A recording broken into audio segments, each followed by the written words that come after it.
because we are live now. So welcome to the 11th session of the fall. And thank you. And remember to. Okay, I should. No, wait, no.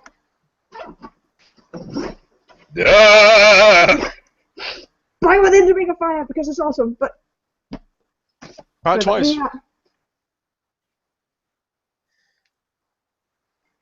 3 times. Yeah. A lady. Yeah, good. But we start at the day 72, the day of comfort, as we see the shoulder-high wine stocks around her, decapitating her Styx's face. We zoom in on her blue eyes filled with horror as something clouds our master. And now we go back some days to day 67. And Sue is leading you, Q, up the stairs in the temple of Mithraxu. His hand is guiding himself up the railing made by other hands into the oak, dragged into the wood. He looks at you with his teal eyes for a short moment. You are the last one of my students, Kuro.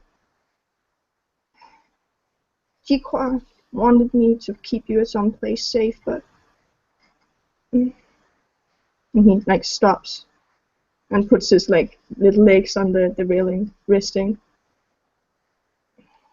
It's not safe anymore. And he looks at you again.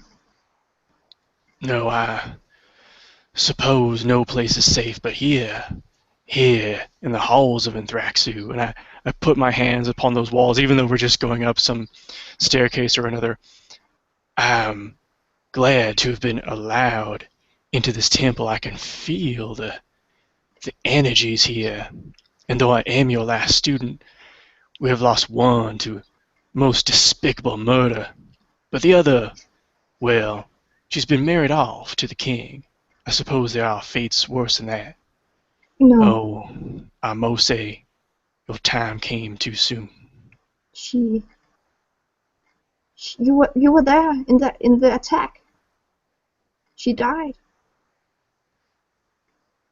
You did not know? You what?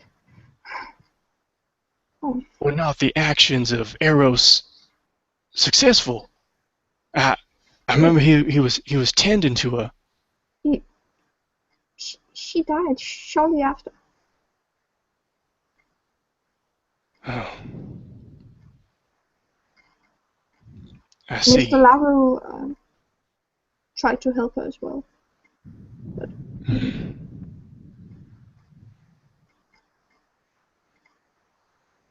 I thought the administrations of Eros and later those of Apotax would have. No, Apotax didn't see her.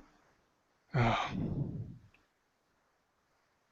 That was the plan, for him to come in and save her life, but I suppose things did not come to fruition. I find this even more disturbing, to truly be the last student. Something is counting down. I can't see where this sword dangling above both our heads. I cannot see where it's coming from. When politics become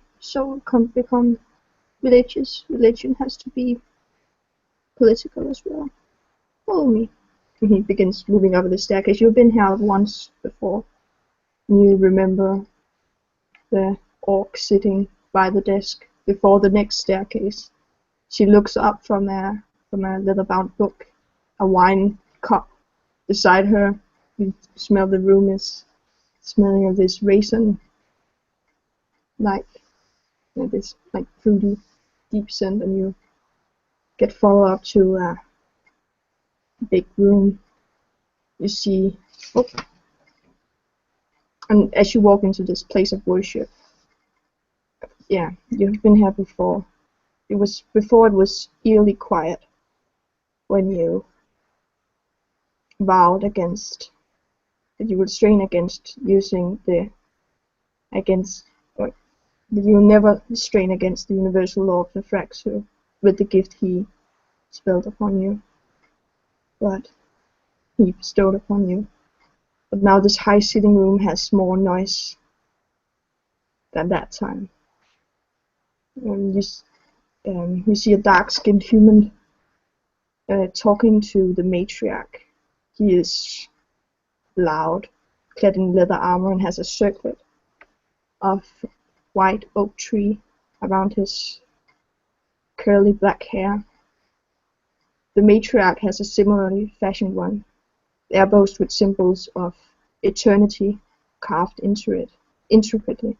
They stand beside the end of this oak tree, which this temple was made up around. And there's like a small opening where the tree was bent. And there is inside of it there's moss and small pools of water and a lot of toads just milling about there, looking up. But no sound is heard. They're standing this big, close to this area. Besides behind that, in the center of the room, there's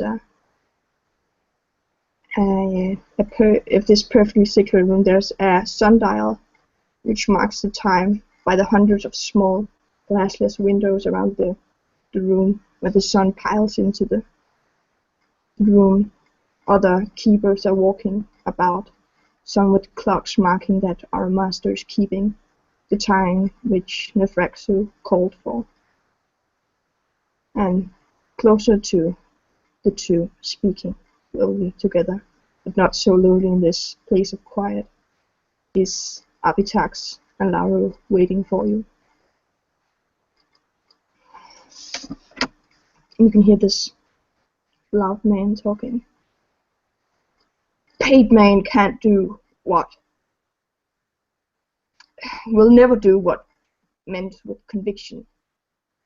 You must understand what Deliria has brought forward will never be enough to stop them. We cannot have this. Not close to my home, not after what they did to my daughter. You can see the matriarch looking up at him. Her long tusk carved with intricately. Intricately. He looks up and nods. Yeah. She looks behind him. These were present at the attack all along. He looks behind to see you two standing there.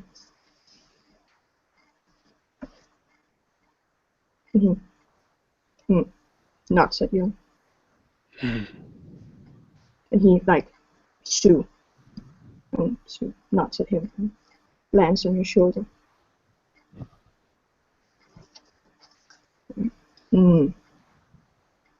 Can you tell me what kind of threat we're up against?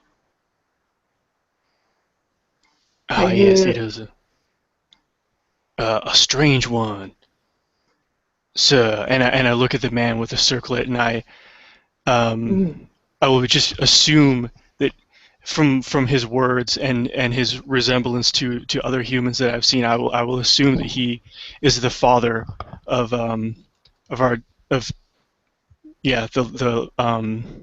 Icatus. Yeah, Icatus.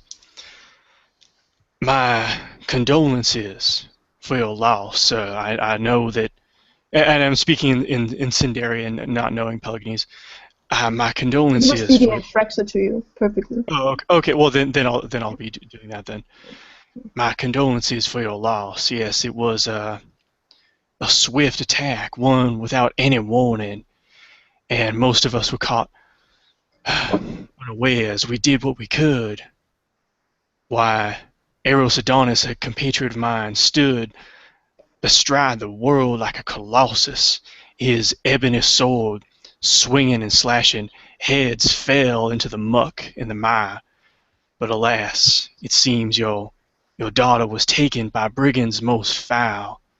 A strange thing for the D'Uxit, yes, for that is who they were, for them to be brought to violence. Something must be spurring them on, be it some foul magics, some foul mysticism, or perhaps simply befoulment of narcotics that they have procured from, I would say, a film or a Seder conglomerate, a cartel, is what they some of them will call it. Is Tehulian word. Yes, they have been a bad influence on some of the humans around here. I simply can't abide by their ways. You can see his like face contracted, like when you say Pharaoh, there's like a reaction there, but with Seder there's like no negative connotation. You can just see that little snarl as you say Pharaoh, and he nods. He puts his hand out to you. Yes, and I shake it, and I definitely take notice of that sneer. Yes, I've heard of film, and they call it the rock salt, the Tehulian salt. They'll mine it from beneath the earth, and they'll grind it into some sort of powder, and they'll snort it right up. Isn't that right, Apotex? He's seen it. I just look at you.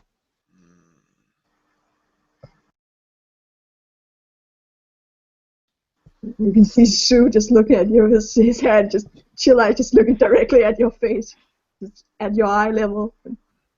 I nod to Sue. You can always trust an orc, especially one who holds his tongue so often. He will only speak words if they are filled with veritas, if I can use another Tehulian word, one meaning truth.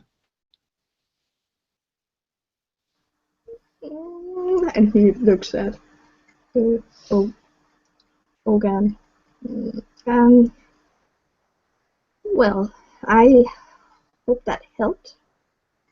And he like nods. Yeah.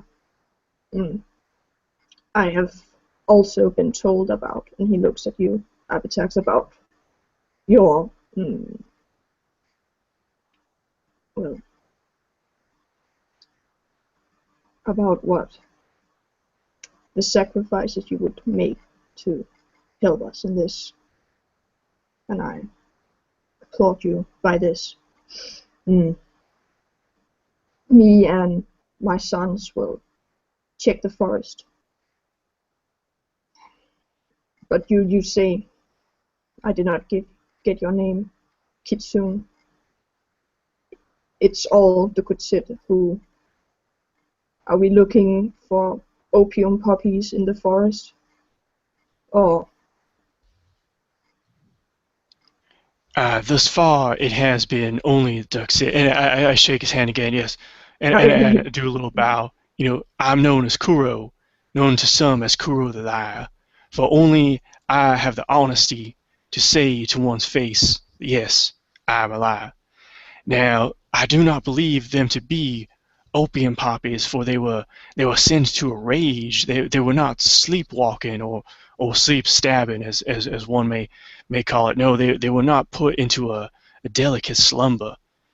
The halls of opiate here have long been valued, long been holy, long been revered, and they were up to something far different. No, I do not believe that the gift of opiate is at any fault here.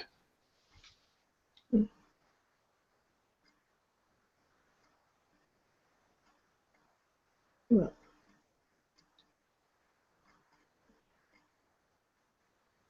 and he looks to Nero. Thank you for your burial offer.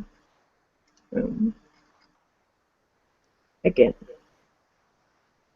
my wife will be pleased that she is by orcs, by allies.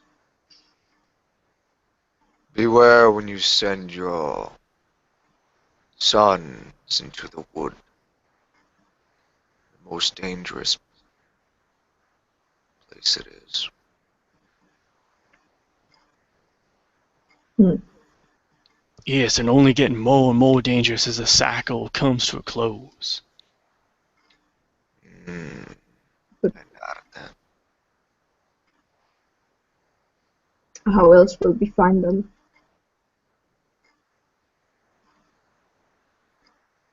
It is my thought, if I may speak. Hmm. And I look to the matriarch, She nods at you. and I turn back to address the human. And I'm speaking in Pelganese to him. Hmm. You see, there's like a smile. It's a smile as you begin speaking that fills his face. And he But it sticks his is, chest out a little bit more when you start speaking Pelganese. Like, it is my thought that we should stay here, Flame Dance, until the conclusion of the long night. Yes, yes, We I will know concur. one thing, and I say to Kuro as he tries to say something like I cut you off.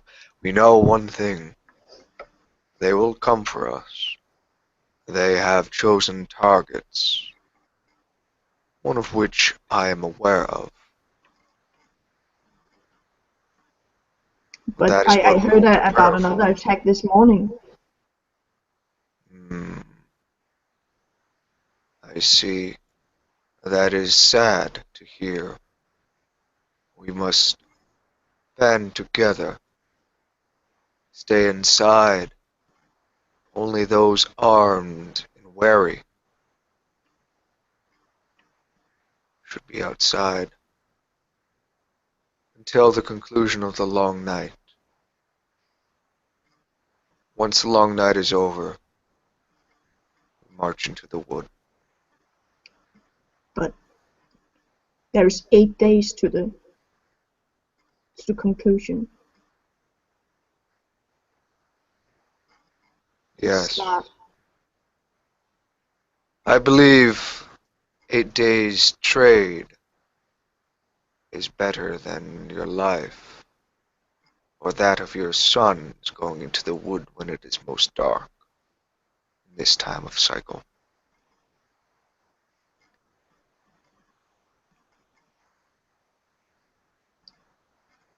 We will begin our search at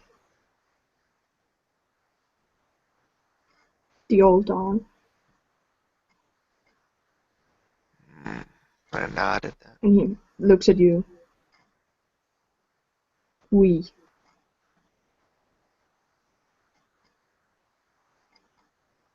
And then I look at him when he says that, and I look at the matriarch like, And she like nods. and then I look back at him, and then I nod.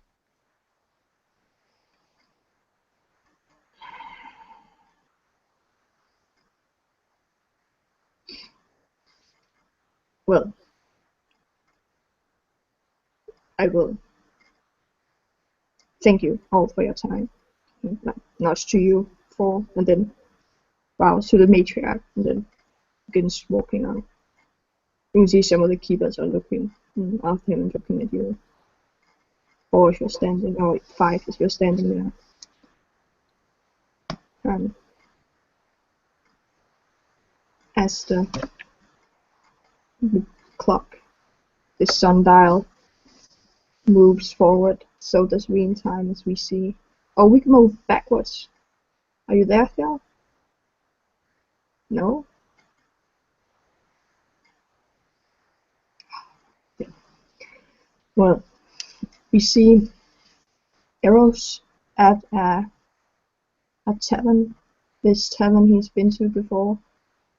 He did learn its name now. It's called the Bold Badger, but it will, well, the owner has talked about changing the name to the Flame Dancer, but maybe later.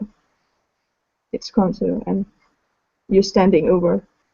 You see you be handing a contract by Tap, and you signing with a flourish. And we see you some days later, and this is the day 72, the day of comfort, You are in the it's early morning. There's still pink hues in the sky as you are walking. Eros, you are going to going to the place you have been. You're going to rent from Teletap. In there, you can see the map. It's it's close to the closer to the nicer neighborhoods. It's closer to the temple of Cinder, the House of Elegance. It's all you can see. There's on the Temple of Elegance is made of marble, but it's not the pure white marble. It's the marble who didn't get enough heat, who still have that swirling black and red colors in its stonework, feeling as if there's a eternal fire in there. Not a lot of people in the streets. Most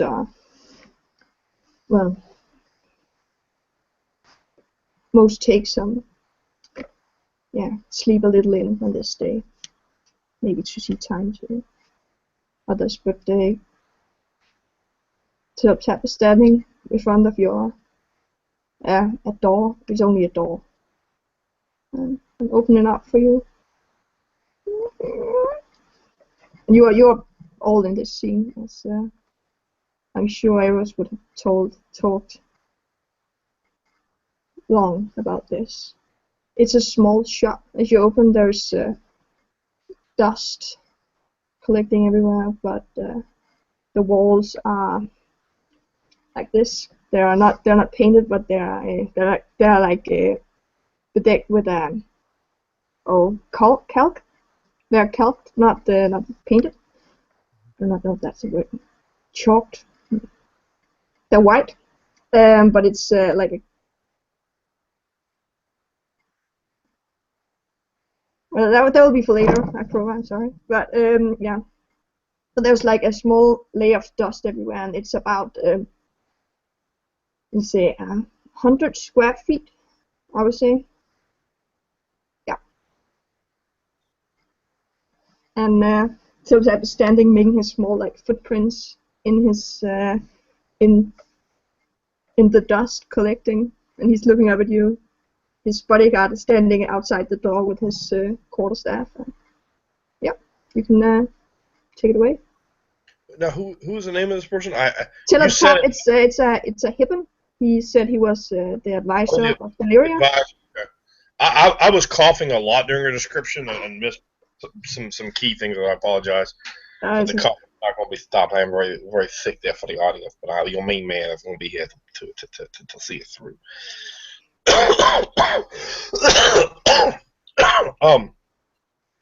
So I'm looking at him. Yes, please. I appreciate the opportunity and your audience.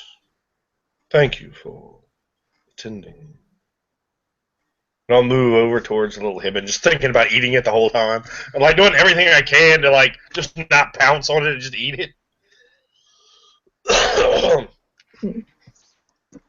And like trying to like not make that obvious. It's like, oh, look how nice I am. I have lots and lots of diplomatic ability and looking friendly, and I'm treating you like you're not just a fucking piece of food. And he's like, oh yeah. And the papers are good, and you start getting this thing back up to Salazar. He's like looking. It'll be good. But as you're like getting closer and closer to him, Kuro, as you are probably also in the room, is maybe getting a crowbar, and all of you in there will be troubling. The bodyguard is like eyeing you up a bit. Don't even look at him. Like getting closer, like he's like looking, he's not trying to read Eros. He's trying to read Kuro, as if that would be easier. Like is he going to eat him? Should I do something right now? Just looking at you, like. Yeah, I just sort of smile, and my tail is like wagging.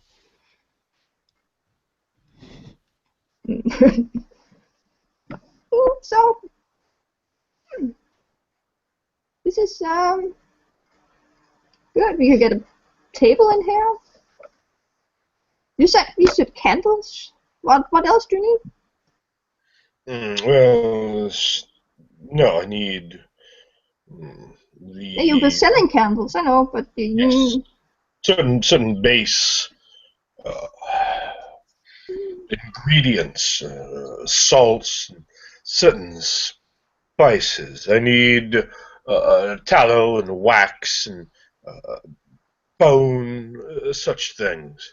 Yes, and many various items that I might distill into my essential oils. I have a list here. Let's see. Oh, it happens to be right here.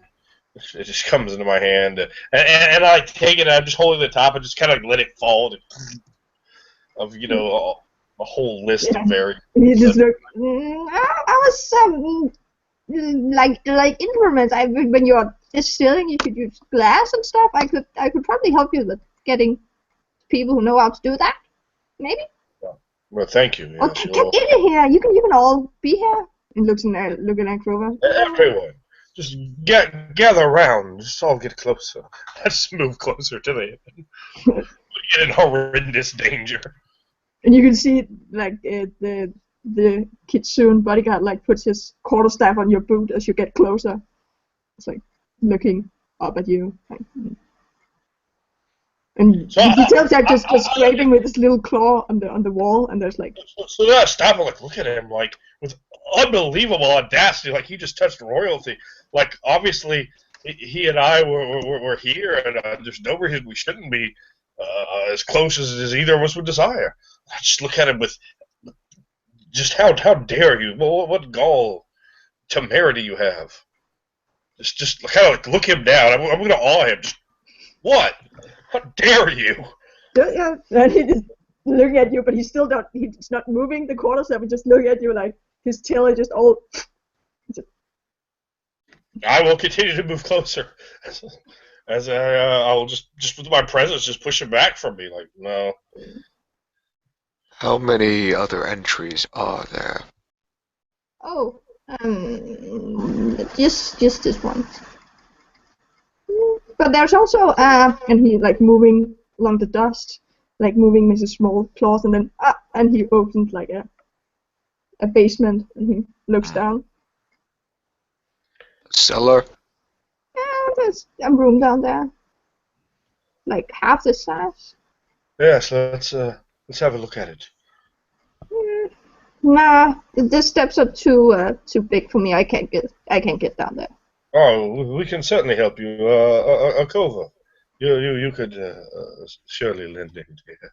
Akova, you have some trouble getting into the store, as it's like 100 square feet, so that's small, right? Yeah. So and the door's quite human size, and So when Arkova gets inside there, he kind of does this weird like crab walk. He kind of just has to hunch down and kind of just scuttle into the side. And when he does, he gets his hands on both sides looking in. It's a nice place, but it's a bit small. Hmm? it's a good neighborhood. Just go out there. You can see soon people will get out and business. And he like smiles and looks over. It was like nodding, and Yes.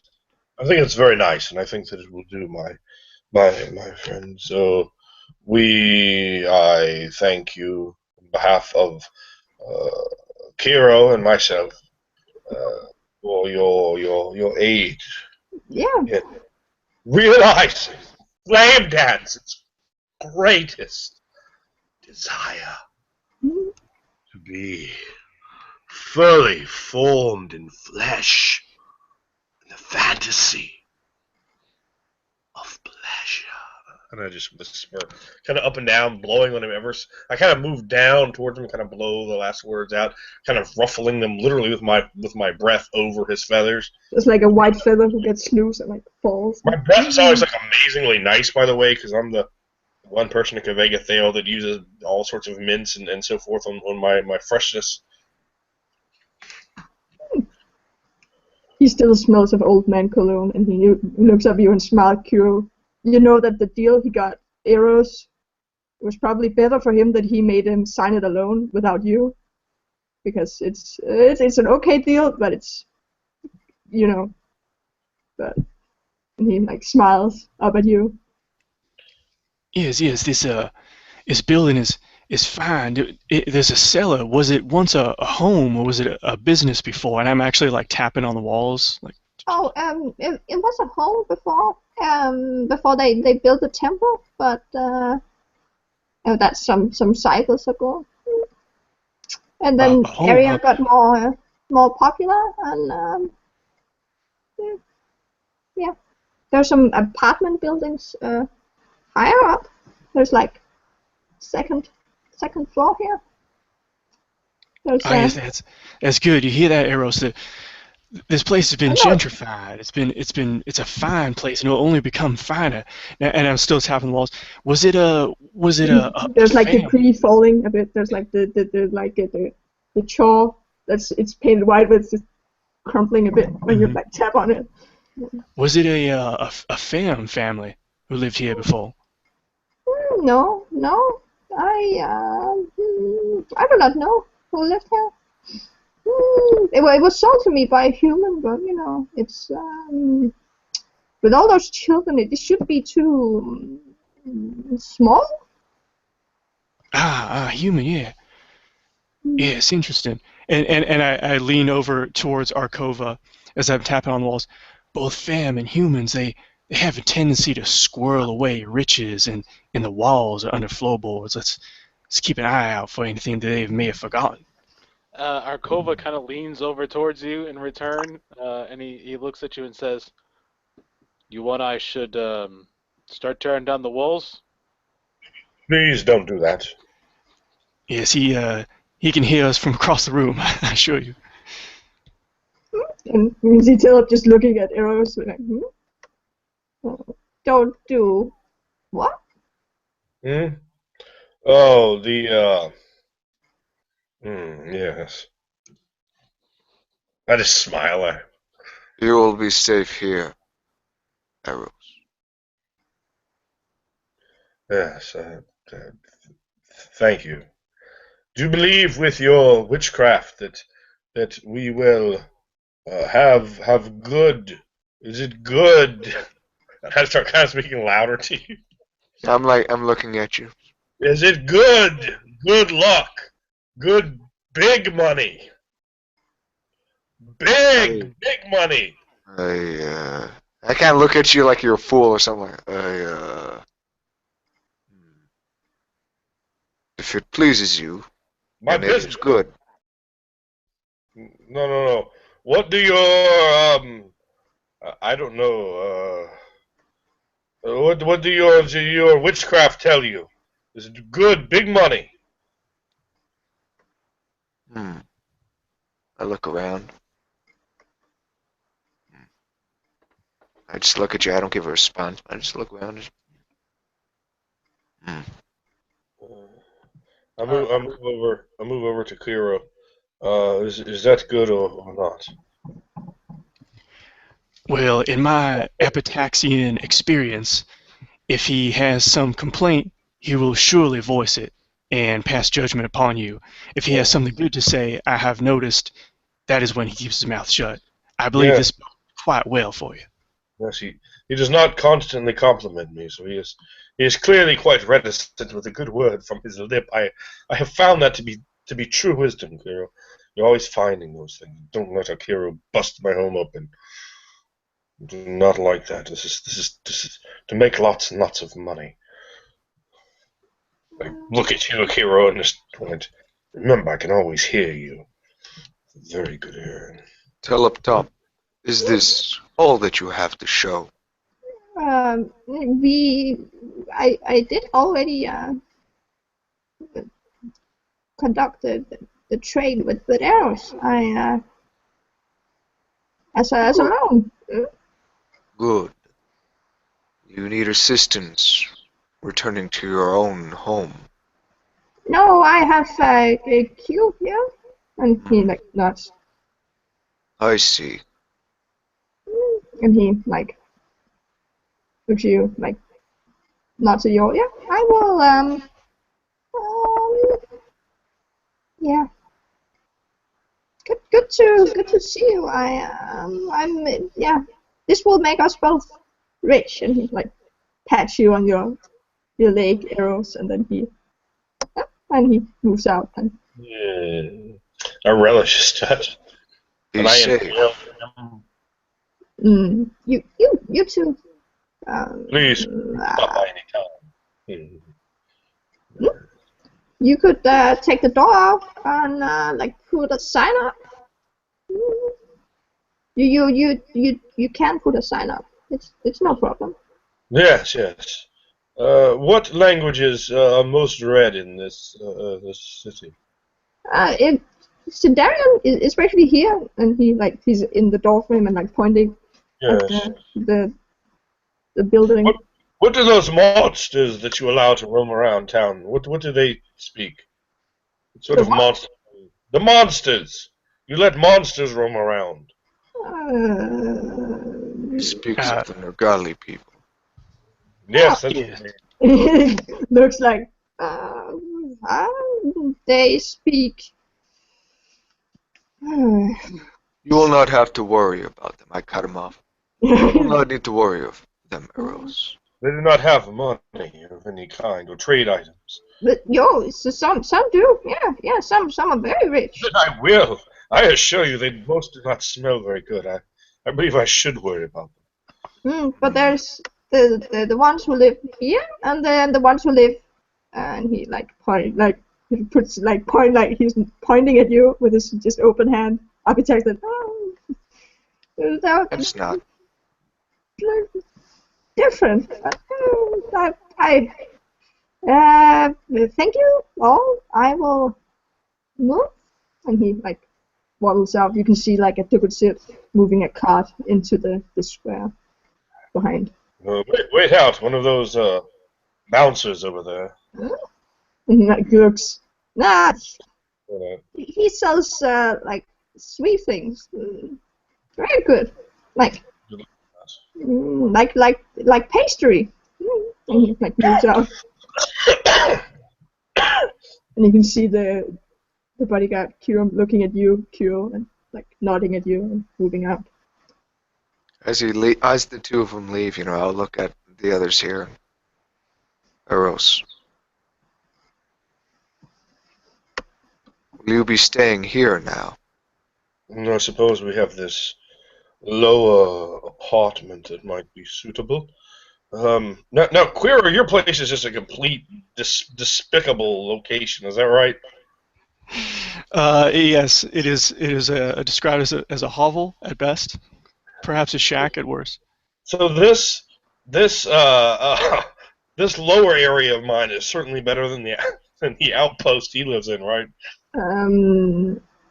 As you walk down there, there's clearly like it when there's it clearly hasn't been or there was this big flood you hear about, and you can I don't know if you know anything about buildings. I don't think, but there's like a stale smell down here, but No. that's the cures definitely smell better, and that will be a thing for you. But it's dark and it's yeah. But there's no ground on the floor. Most of it's built of stone. There's most of it's built of stone. No no really. There's like the iron hole, like the iron Handle? handle. Yeah, handle for opening it. Oh, the basement. Well, there's to get in here. There's an iron handle. No. For the basement, there's like a hole get in? in the ground, and you have to take off to get down in the basement. You have to bypass an iron handle. Yeah, it's open now, but But I would have seen that initially, right? yeah, but it's very like it's inside the floorboard, so you only saw it when he like found it in the dust and like opened it. You know I'm hypersensitive about. Yeah, to I iron. know, but it's there's yeah, I know. but we can physically take it off. Yeah, he took it off. It's a very it's a just a small plank of wood, I guess. Oh, so it can be moved away and not obscure the portal. Yeah. Okay. Yeah. All It's right. not. It's like a. You place it. Well, I would. Yeah, well, that definitely has to be out of here immediately. That is not to be tolerated. So I go down there. So the only issue with it is it smells kind of bad. Yeah, it smells kind of still as if there's water down there, but it's moved. But they don't have equipment to move the humidity. I know exactly what that smells like. Yeah. Yeah. Of course, it's dark, but it's the same stone. It's stone walls down here in the basement. It's very cold, very very cold. But and it's it wouldn't be. It would be like 50 square feet. So Pull up some light some candles, and allow that to begin to treat the problem. And I'll say, oh well, Quira, looks like we have achieved a. How large is this? Is the small room down here? It's 50 square feet. It's 50 square feet, one room. Oh, okay. Wow, that's a lot. Okay. Is that a lot? Damn it! I don't know for one room. I mean, it's good. I don't think I didn't get the translation right. Well, 30 feet is like 10 meters. No, but not meters. This is square. So it has to. I thought that. What is it? 9 square feet was 1 square meter. No. Oh. What is this supposed to be the size of? Like what sort of room? Oh, it's not in its it's very small. Like if you have it's like a king size bed room. Barely. No. Yeah, I guess I got it really wrong. Sorry. That's like a 16 by 16.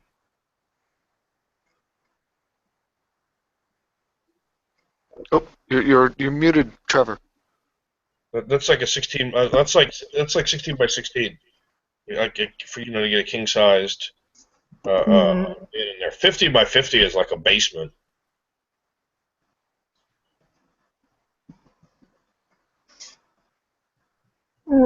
I will. That's what a square foot is. If you have all the walls the same size, like 50 by 50. I will check it out. Sorry. And the room above should be like double that size. It's very small. There's no windows. Oh, it's really bigger. I thought it would be smaller. But 50 by 50 is pretty. 50 square feet is pretty decent. I didn't want it to be decent. Sorry. Oh God, my internet's slow now. Well, it should be 5 square feet down here, and 10 to 11 square feet upstairs. You can search and looking that up, but I just 5 square foot. Yeah, like very small. That's very, very, very. That's like can't lay down small. No, it's It's not. like a jail cell. No, it's small. Yeah, jail cell. Yeah. No, I think it's bigger than that. And we're all. Is this the upstairs or downstairs? Downstairs. The upstairs is twice as big. Oh, okay. Well, upstairs is quite crowded then with me in there. Yeah, I said it was quite crowded. Well, I mean. Yeah, I kind of left with Teleptop. No, I'm at the threshold. I'm outside, and I'm kind of. I think 5 and 10 is the opposite. And I think that's smaller than you need it to be. Because you said you could get like a king size bed in the room, right? Yeah, but maybe I don't have the same king size bed as Americans have. Yeah, but that would be like that'd be like a 6. It would be about 16 square feet, not 5. Oh. No, I mean 5. That was in meters, square meters. Yeah, well, no. What I'm saying is five is way lower than I think what you mean. Hmm. For example, Eros Adonis cannot lay down in this room. If it's Nor could Mia. rectangular. Yeah, nor could you. Yeah. Hmm. This is But when you going return with up from the people. cellar, I look at you, Eros, from the outside and at the doorway. I take it below. It is to your liking then. Yes, it is. It is rather nice. Mm. I like pat the threshold a bit.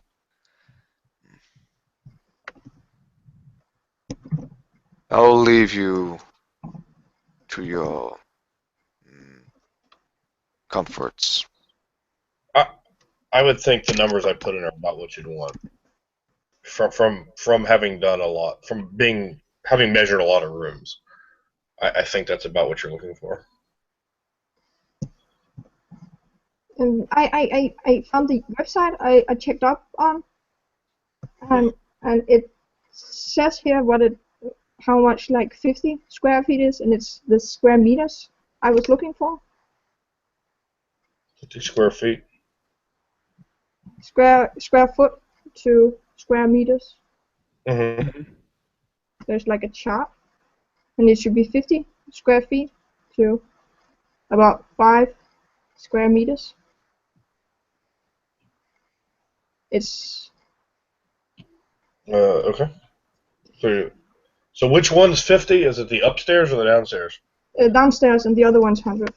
All right. It's a very very small shop. There's when you walk there was like a lot of these very small shops where they have taken like the door off and you can just walk in. Well, Quero, it seems we have come to a better location here than in this city. What do you think? Yes, I do admire this place, and more so I admire the potential. I think that this place will become truly a shining beacon to pleasure. And I look down to that basement, and I look at the basement porthole with the iron handle, and I poke at it with my sandaled shoe. I suppose with this Arkova, you could simply yank this off with one hand, and we can trade it into a coppersmith for a proper door, one that does not bar the proprietor from his own property. Yes, it is utterly repellent. I thought that someone mentioned to me that the poultry was fave, some ridiculous variety, but that surely can't be to have something so vulgar in the midst of the Adonis. It's not permitted. Be gone! You've heard the man. Unfortunately, he has had to deal quite a bit with Fem. Those squat iron blobs that actually stand a bit taller than he. It must be a strange experience. It must be become inured to their foul ways. Now speaking of foul ways, I know an artist. He has made several of the placards for my performances. His name is Andros. He is a satyr, but he is also, as you may expect, a drunkard. And for a bottle of wine or two, I think he will make us a fine sign to hang above your space. You can write the words in Sindarian, but also he could, for those who are illiterate, the ones who are unlike us, ones who are not lettered men, they will need visual signs, visual stimulation to lead them to this place. And I think he can come up with some sort of a lurid but tasteful rendition of what pleasure must mean visually. Very well.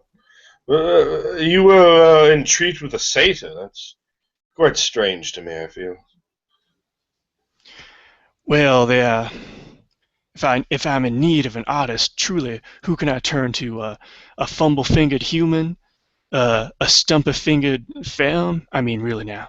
It is the satyr, unfortunately, that I must turn to. The orcs, while excellent artists. They tend only to carve bare wood or scrape upon stone. They do not create the same signages in vellum or hanging above a shop in wood the way that we understand it, with bright painted colors that draw in customers. The orcs, they'll carve a fine and beautiful totem that tells a family history, but, well, as far as drawing in business, that is not the orcs' forte.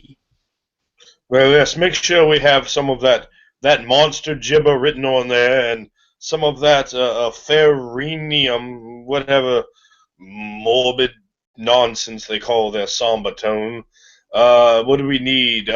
Some of that blasphemous occult scrawl of the blasphemers, and some of the what else is here? But besides something someone proper would speak, of course. Make sure he understands Jiren. We must certainly, obviously, apply such in Mogullian. I am well lettered in. Yes. And even throw your own tongue on there. Why not? Perhaps someone else speaks it, but you. There's at least one more, and this population may grow. Akova. Are there other ogres that can read around here? Do you think? Oh, I don't know any of them around here. I am a stranger to this town. You can see like an ogre walking by, scratching his crotch, and Pardon me! Pardon me, ogre! I like to walk out the door. and he looks at you. What? Yes, I'm talking to you. Don't worry. Calm yourself. He's like looking at you like. Do you know how to read? No. And he's like looking at you. Do many ogres in this city know how to read, would you say? Yeah. And he like gets closer to you. I'm walking right towards him. So I'm meeting He's him. like walking closer to you, like looking. Now let me ask you this, my friend. What would it take to get you into a shop to spend your coin, to bring your goats, whatever that you have, to allow yourself to be decadently drenched in the rich, moisture, opulent pleasure? Which language are you speaking? You're speaking Sundarian, right? Darian. Yeah. You can see that he struggles with some of the words you're saying, and he's just looking at you like very confused. Shop. Make you smell good. You want smell good, yes? Get many ogre women?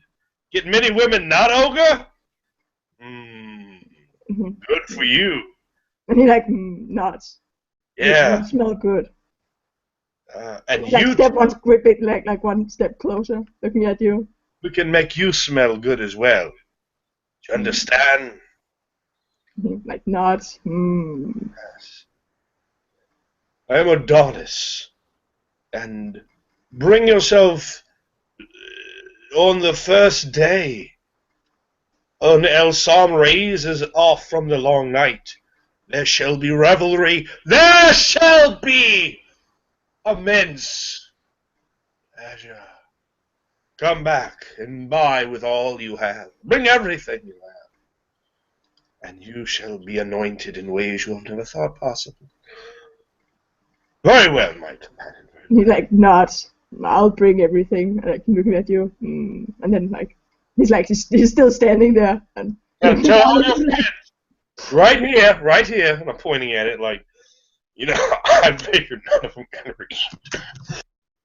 And he's just looking at you, just smiling So at you. I walk back to you, Queer. I go, no, I don't believe that. I don't believe we need to put whatever ogres. There might not even be letters. Who knows? I don't believe we need to put that on the sign. That would be ridiculous. Yes, I'd hate for the cost of this sign to go up to 3 bottles of wine for Andros. He can be miserly and gluttonous. Well, you know what we do need though is a snake man hiss. I don't know what they call it. You know you know them, right? Oh God, what is it? I've seen Very smart. I've seen oh yes I've seen one. He mostly hides in the temple to opiate, but there are others. There are other lizard ones, soft of skin. They'll walk on four legs and sometimes two.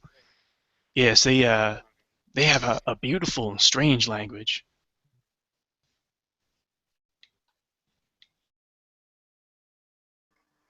And as you're speaking in the opening, you can see Dukat sit looking at you.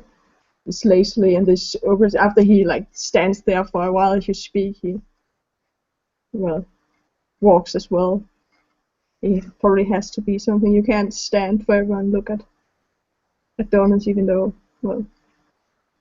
And then people are like moving out in the streets. It's getting more buzzy as you know, carts are being set up. Some of them are nicely decorated. There, you can see the Ducat City is just a mess. But My cart made room for outside your new studio apartment. I've made my way down the road. yeah. And as you're moving, you are moving closer into the city. Or where are you moving up tax as you're moving? Oh, I'm Okay. Or you're just standing. almost like a westerner, cowboy scene, like riding on a wagon, going by very slowly down the dirt road, just for my beady eyes, just looking. But I'm actually going to get my car cleaned from the scent of blood. Mm. Judging as you can hear something in the distance. People are.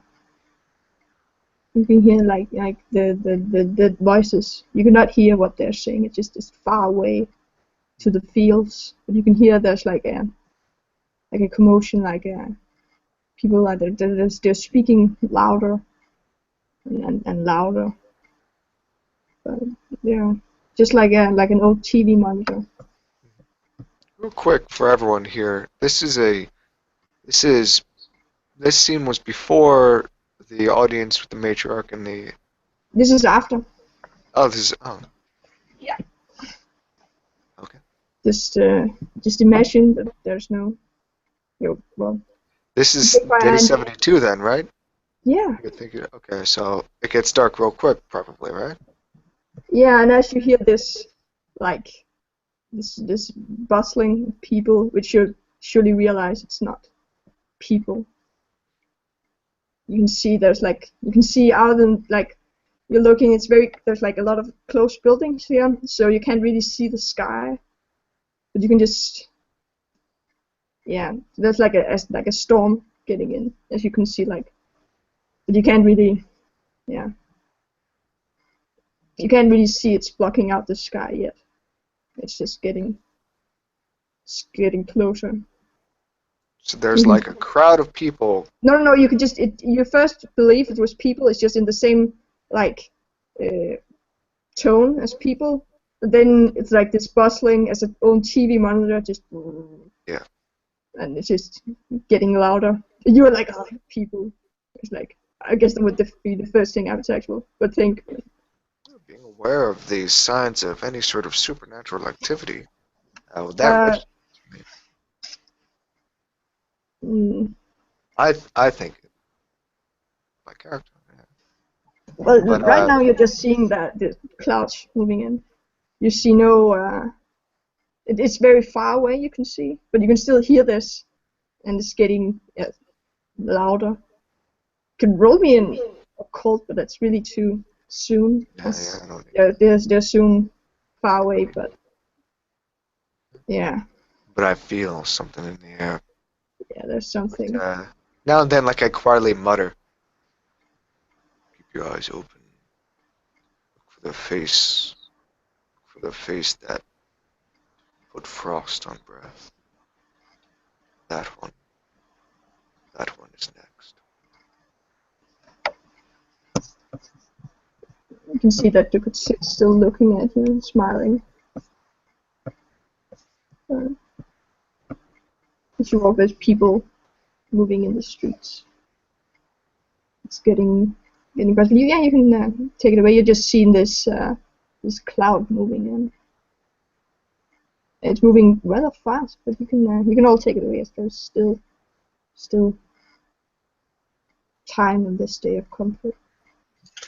All right. Well, You can hear it too, Eros. You all can hear it as you're still speaking, but now it's so loud that even if you're speaking with someone, you would hear this TV monitor sound of Static? buzzing. What are you trying Yeah, to like say? that, like buzzing sound. White noise. White noise Yeah, static. yeah. it's just everywhere. It's like coming from outside. Yeah, it's coming from from the other side of the building you're in. This thatch group building. Have I ever heard this sound before? Remember, I have absurd levels of perception. No, it's just white noise. It's so hard distinguishing, but it's so low now. But it's so hard to distinguish one noise from the other as it's white noise. So. Quiro, did you hear that? Some man of rumbling out there. It sounds far different than the cicadas which live in the trees. It's some sort of a whine and a rumble, and it's not. It's like a storm out there, but different. Let us perhaps go see what it is. It's a strange sound. I am not placing it. As you Abisax get on your cart, you can see there's like a satyr on top of another Optilang, and he's just running full speeds, and people just move at this like the cloud is the crowd is like getting like they're moving, but some of them are like getting like just bashed by this, and it's just running away from this noise. So when you all like come outside, right? I'm kind of like I parked my Optolangan wagon, nearby, and so you see me there, and then like that satyr running by. I mean, I see the satyr. He's on an Optilang. Yeah, like running by an Optolang. I look at him. Does he have any obvious insignia of the Forest Watch on him? No, he does not. But he has like farm tools strapped to his Okay. Yeah. So I'm Farm tools. standing there, and like when you all come out, like I'm standing there, and it's one of those moments where I see this guy, he runs by, and then like I follow. The others Then are I look at looking you at all like what was that? Kind of thing.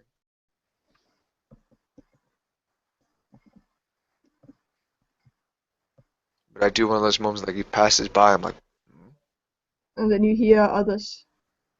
As you can hear on Road 20, people are bustling, moving to get away from what would be, you will know, as the farms. People are running through the streets, trying to get away.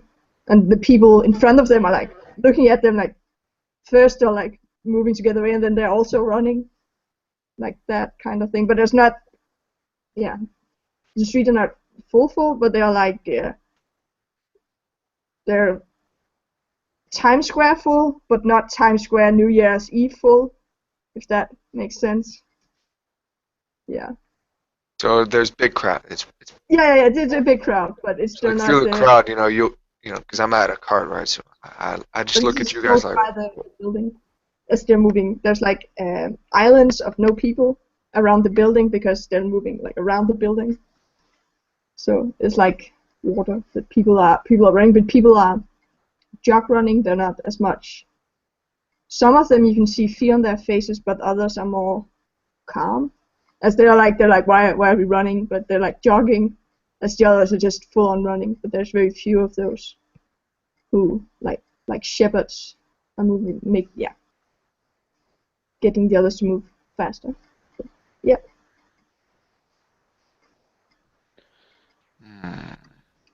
Orkova. you see his head poke out from the door, and as he does, he kind of squaddles and makes his way out. And as he does, that place is too damn small. Can't even move about in there. You are correct. I wish to ask you something. Yeah. You see that one down there? The one riding the Optalang Satyr. I have spent time speaking with them. They are always so strange to me. Why does this one cause such chaos in its aftermath? Why would it do that, you think? And slowly there's like less people running, as if it's emptied out.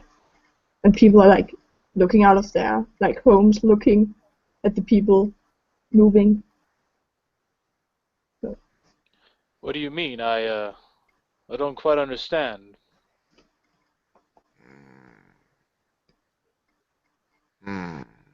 I thought you would have some insight. The many peoples here move very fast, but to move recklessly is strange. Oh, I know what you're talking about. All right. Yeah, sometimes they get afraid. They run. They don't look at who's beneath or around them. I've seen people trampled before. It's not pretty. Hmm? Oh. I started looking around, see if anyone was like ran over or something. you can see one who's like two of them like grabbing their ankles. No one is like dead. They're just. But you can just hear this buzzing. I don't really have a. Thought this was efficient, but it's not loud enough. But this buzzing that keeps getting louder and louder. And Eros, as you're standing there, you remember that you felt the drop of an ocean, and you have this strange feeling that the ocean are coming, crashing down like a wave, but you can just hear it buzzing. And this buzzing is definitely something you've heard before, but now that it's closer, you can recognize the buzzing. Eros. And it's getting uncomfortably loud. I'm gonna reach over, and since Queero's not here, he doesn't get a vote. I'm gonna have him on my left side, and then we'd walked out of the home, of course, and I just grip around his wrist with his right wrist with my left hand as hard as I can, and I begin to run very quickly back to our new place. Now, move!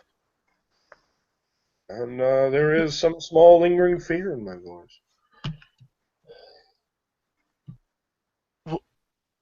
What's going on here? There's panic in the streets.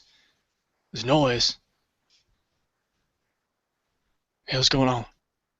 You can see like a first one of them, a locust lands in the street, just on a tree, and then looking at you with his multifaceted eyes and like making this strange noise with its leg, and then like as Eros are running into his home, it's like moving towards Eros, but as it like looks at you and then like moving closer.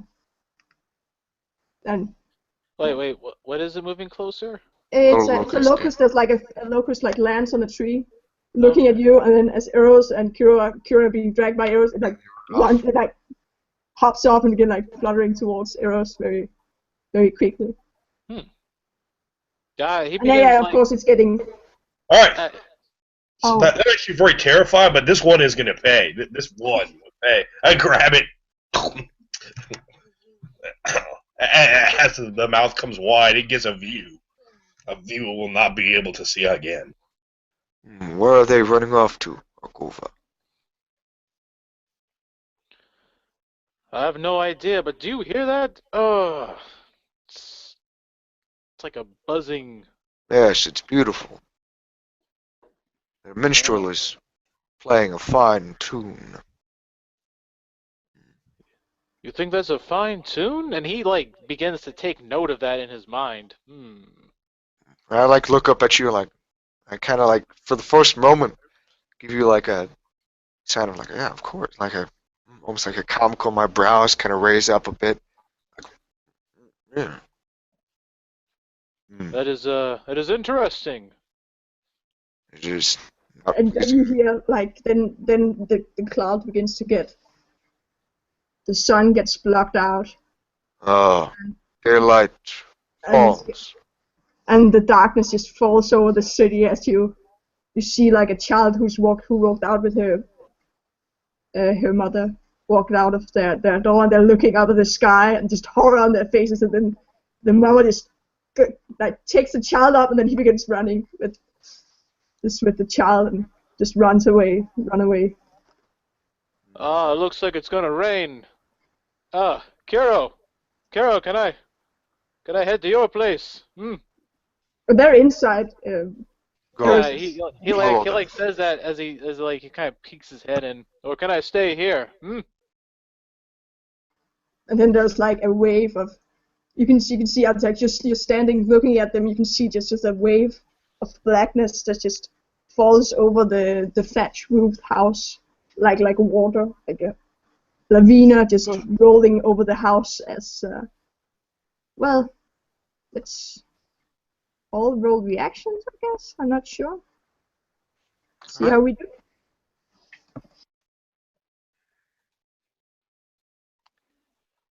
Some reaction rolls, baby.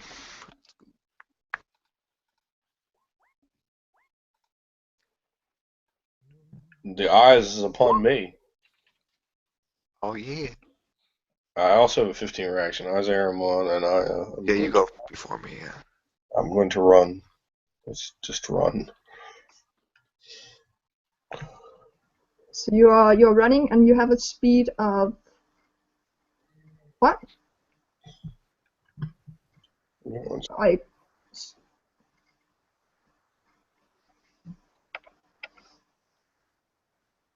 I didn't hear it.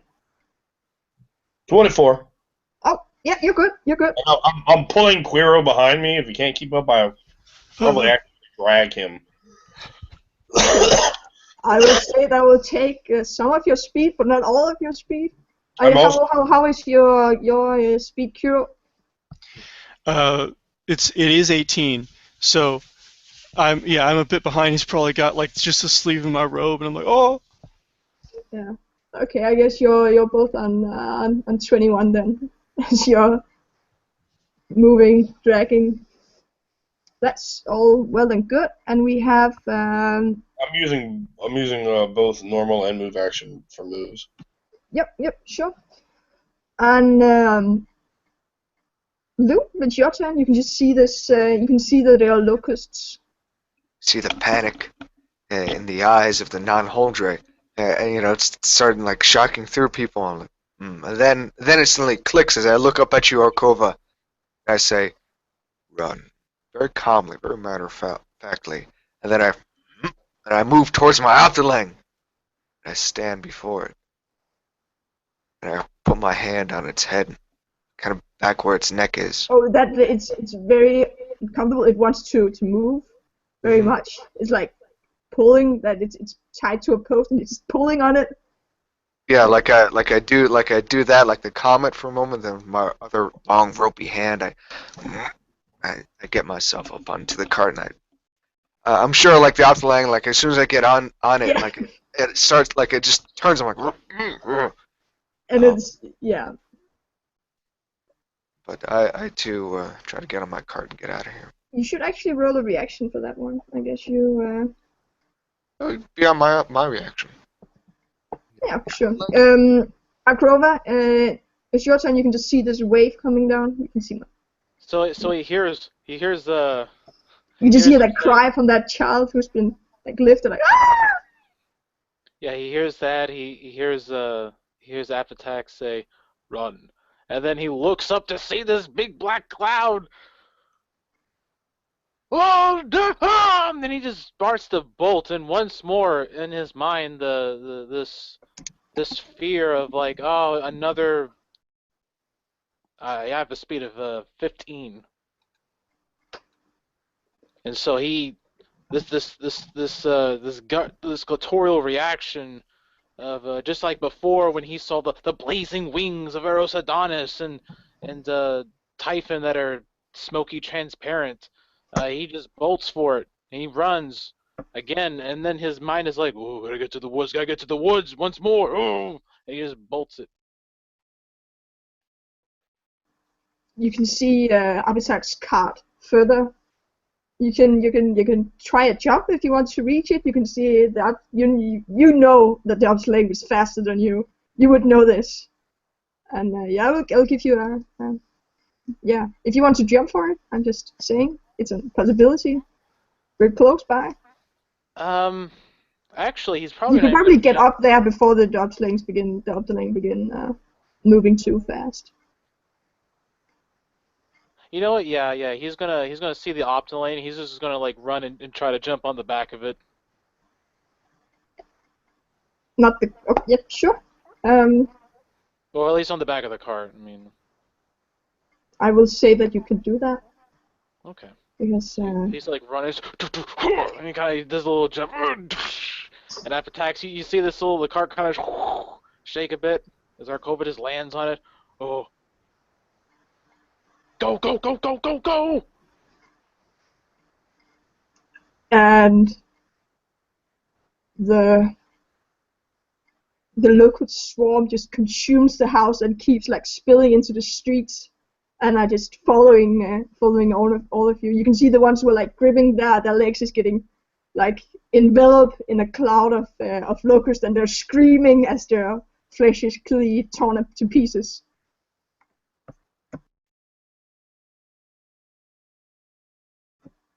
Amber?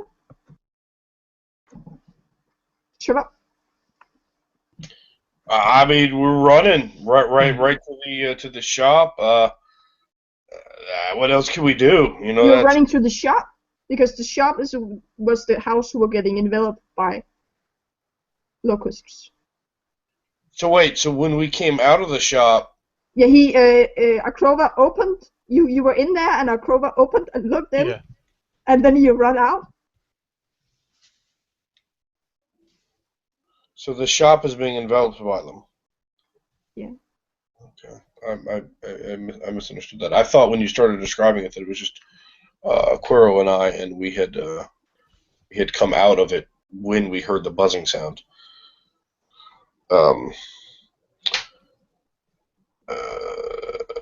God, we can't go to Quero's. Oh, how far away from the dream house? You are not that far. You can see on the map. It's the building who has like two spikes on the sides, and you are on the building where okay, that's quite far. You're quite far from there. Like two main streets far. So that would be like, oh god, that would be like a mile. Oh God, no! That's that's No, it death. doesn't work that way. That's definitely death. What about the Temple of Anthraxu? It's further away.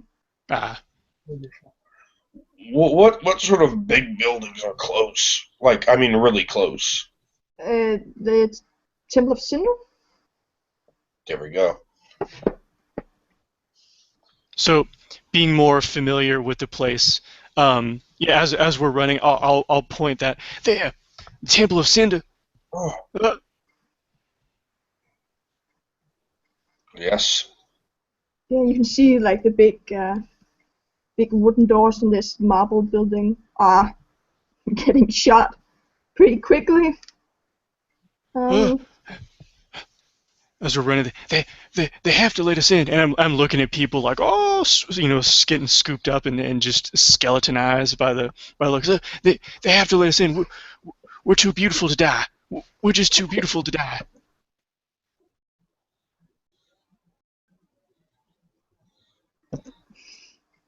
You can see, by the way, you can see Abisax and Akrova on a cart moving away, slightly faster than you. But But they're still like behind you because you have further reaction. So, but they are. You can. I mean, You can see like you can see a satyr with like a really pale face as he's like looking at the door. Just it's binding on the ground. He's just trying to close the door. So you are. I will shout. He has like a to close it. It's like ah. I will shout then to Apatax, who perhaps will know the Temple of Cinder. That's where we're going. And as we go, and I don't know if Apatax will be familiar with it, but maybe Arkova, even though he's newer to town. But they can follow us. Yeah, like I look at you like, as I'm on the reins and the cart's moving. Like, yeah, you do get to the building if you want to go in there, or if you want to go on the Appetite's very small cart. But again, Otterlanes are very big, so you got options. Well, yeah, if we've gotten to the temple, so it was the satyr who's trying to close the door? Yeah, it's binding. All right. So I just run up to it and just drop kick it with all, let me see, 120 pounds of my strength. To close the door for him, or to to open it. Get in. How much strength do you got? I guess this would be a contested strength now. Okay. I thought he was attacking him. Are you attacking him? No, I'm hitting the. I'm trying to just bash into the door. Oh. So that 14. Oh. 15. Okay. So yes. So I'm. You horn-headed bastard! Open it! No! You go, and I turn. And I'm looking at arrows. You gonna let nymph die? You gonna let nymph die? And you see him like his head just open, and the door just swings open. And he's like looking at arrows like huh? And he runs in and he's just looking at arrows. You close the door and yeah. Ugliness is coming! Ugliness! And you all just smell so hard. You see him just standing up against the door, as you can just hear this loud buzzing noise, and you can hear them like chipping on the wood, and he's just looking and then moving away from the door. And we go to the other two of you in a cart chase away from the black wave of doom, as you can hear people screaming and you can all smell just this coppery blood getting spilled on the streets. But you, strangely, Avitex, feel a little bit more safe than the others. You can see one orc looking, and there's this clown. He's just and it's moving one step further, and then they just move away from him in as if he was a rock and water, and just attack another one beside him and he's moving away, running on all four legs. But that satyr was not that lucky. You can hear him scream. But yeah, you can. So I'm on the cart, whipping the Otterlang. In my mind, of course, not thinking for the safety of Arkova, but of my Otterlang. As some of the I'm sure some of the locusts, you're behind me on the cart, or Arkova, so sometimes a locust will land on your shoulder or whatnot, and they'll land on you now and then. But and I'm riding whatnot, and I don't say anything to you, Arkova. I'm just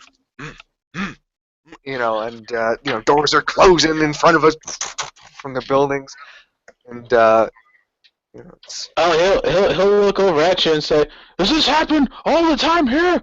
And he swats them off each time. crushes one of They're actually biting you when they get close to you. But there's like small little nips, but you get all these like small insect bite all over you as you're just. And there's just few of them who gets to you, but it's not the wave. But I do not. Oh, I wouldn't. I don't know the word of it. But it's like it's not like a mosquito. It's actually a bite.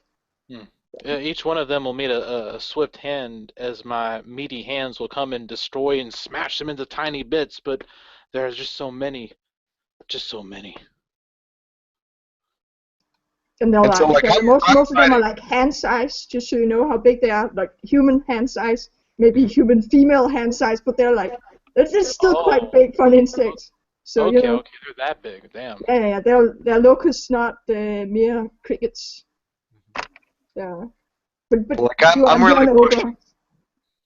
I'm really pushing the Optilang to move as quickly as I can. I'm whipping the reins, like, you know, and the cart's bumping up, you know, up and down as the wheels are pushed to their limits.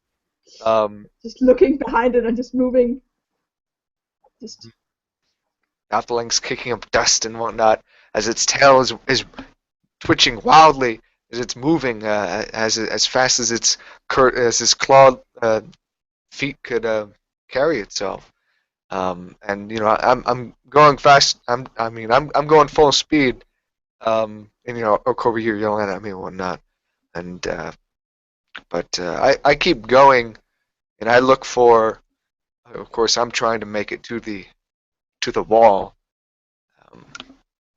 To the Orc community. Yeah, Orc community. So I'm trying to make it there. I know it's a long journey, so it's like an epic, long cart chase. That is, unless Arkova wants to tuck and roll off the cart and like dive into a building or something. But I'm driving the thing, to the wall. Arkova will kind of sit, and he'll kind of turn backwards and kind of face this menacing black cloud coming at me, and he'll sort of like get his arms out, and he'll just begin playing batters up with these bugs coming by, trying to keep them off of app attacks and the Optilang as much as possible. So every time a group comes over, bam, bam, just smacking them up one by one. Boom! One of them gets the big meaty meteor-esque backhand, bam! Its wing kind of pops off as it flies down, but he's got 1,000 buddies that want a piece of the red meat, and so he just keeps on doing what he can. There's actually few of them that are as fast as you. The Optilang is quite fast, even with an ogre and an orc on the back. It's Optilangs are quite big and quite strong, but you're moving. I'm not all that heavy either, you know. So. Oh yeah, for an orc. Yeah. Mm-hmm. The Optilang, I'm sure, fear. Yeah, you're moving in an angle. It's like coming in a wave, and you're moving an angle towards the wave, and it's not that much up for that. So give me a handle animal roll.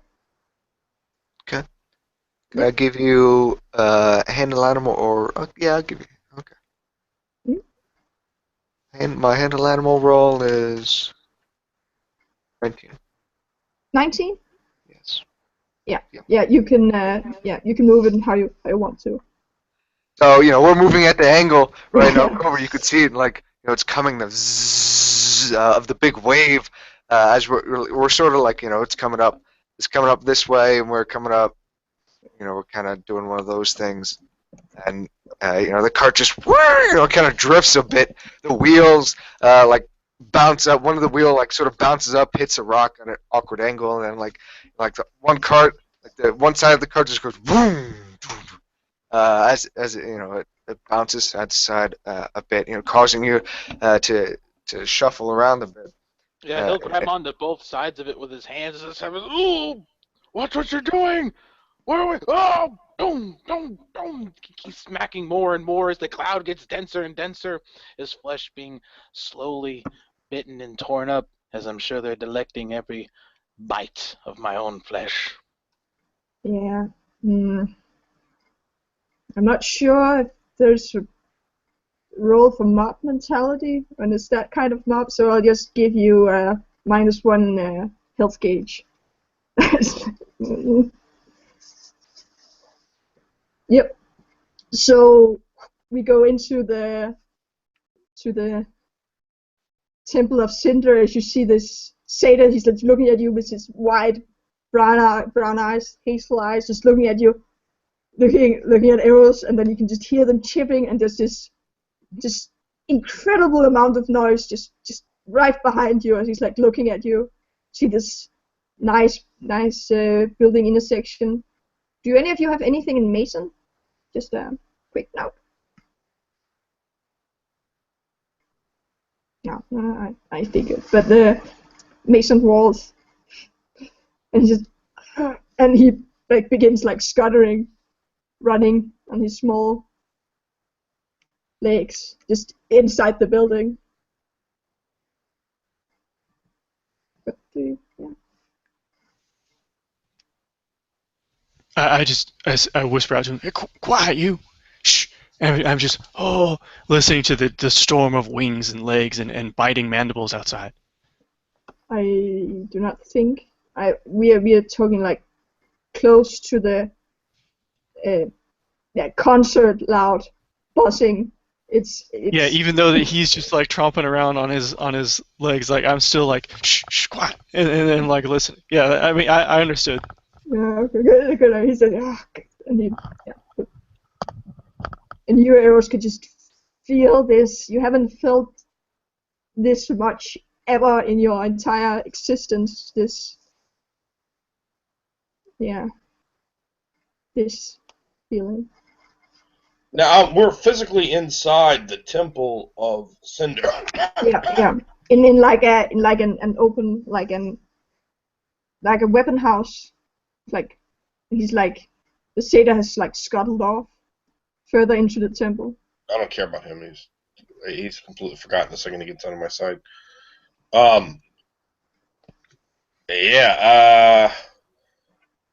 Quiro, it seems that Troll is mad that I was eating it. Yes, that was a mistake.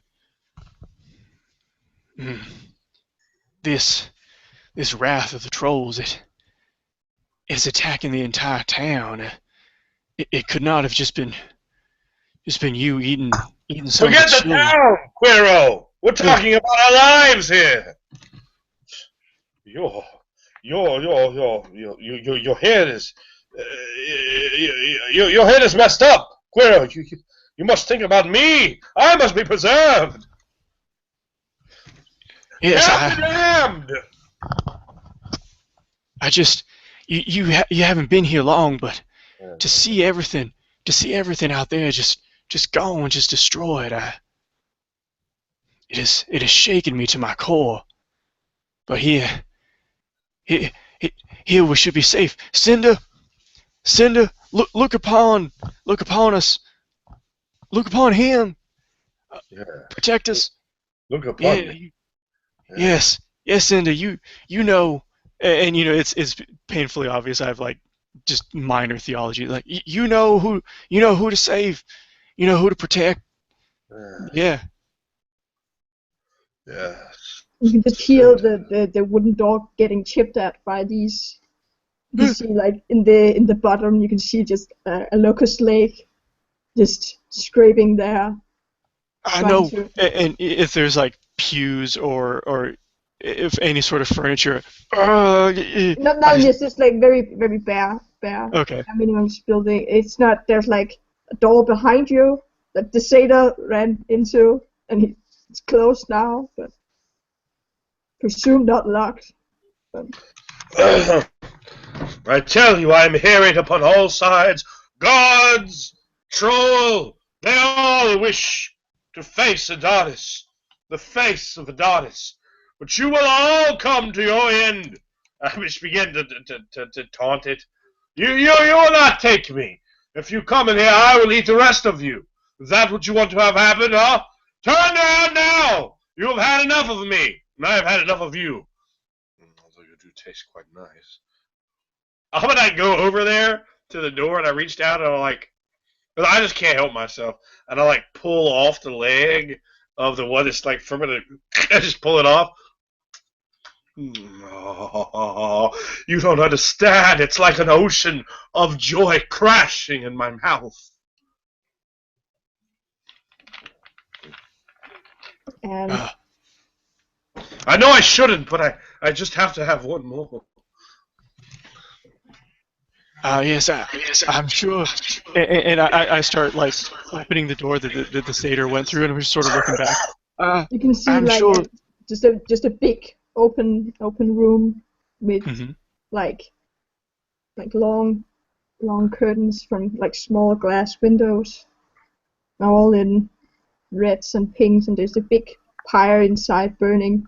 And you can see like some big-eyed satyrs and a human standing there, all attractive, of course, but all scared out of their minds as they just stand by this pyre, just looking at that door and looking at the windows as they're all blackened. Yes, I'm sure eating magic is wonderful, and I look around and I grab one of those tapestries and pull it. Forgive And me, it falls, Cinder. it's like a very tall ceiling, like Uh huh. 15 feet tall ceiling, just falls forever in your arm as you're like, Oh, and yeah, and I try and start stuffing that under the door, to block anything from crawling under. yeah, that's a very good idea. And we go to the other two as they're in a car chase for their lives, as we see the streets are. Yeah, this is a more populated area. This is not shops and temples and high society. This is getting more and more poor, and you can just see people just running through the streets. Only the faster ones getting. You can see there's like a little bit of evolution. You can see that all the there's no Farum here, no Hippen, no Sprite. It's only the ones. The longer the legs, the more of them there are. Humans and satyrs as they're just running. You can see a Nigali running. It's faster than all the others as it runs, and all these four legs. And yeah, but you're getting closer. You can see the temple of. Getting closer. You can see the house of contemplation. I'm making my way to the wall, to the great house, the true house of Anthraxu. But as I'm riding, I'm whipping the reins of the Optelang, and as I'm the cart's bumping and whatnot. My thoughts as I sort of look at the crowd around the people. I don't like shout anything like run or anything like that. I just look at them sometimes like and I'm specifically looking for Dixit. Well, you can see some Dixit. There's a very few of them. Like My one or mouth two, you see they have tightens, smile. there's these long legs carrying them faster than most others. But they're running, But I see that kind of like specifically having a bit of a specious or anger towards them from the recent days. But I keep pushing the Optelang faster and faster to keep up its pace to the house of Anthraxu, beyond the wall and the orc community. As you are both getting closer to that, you can see that the only outpost guards are the orcs are standing with the Negalis, clearly the Negalis weapons as they're standing, as they're armaments, a helmet strawn about it. There's no Negali. All are gone from this area. You can just see the orcs are just looking at this wave, standing there nervously with pole arms in their hands. They don't know how to hold it. They hold it Like it was a big I don't club. know Yeah, their hands are too close to each other, and like it was like a bat. I assume they're holding it like that. Yeah, and one of them is holding it leaning up against it as if it was like a leaning pole. They're looking at this fear bit playing over their features. So we're approaching the wall, right? And the orcs are there, like Mm. the guard orcs, right? They're standing there and they look a little nervous. Mm. I assume has there been a door or gateway? No, they haven't built a gateway, but the walls are moving. It's like 5 feet, no, not 5 feet. It would be 10 feet in height.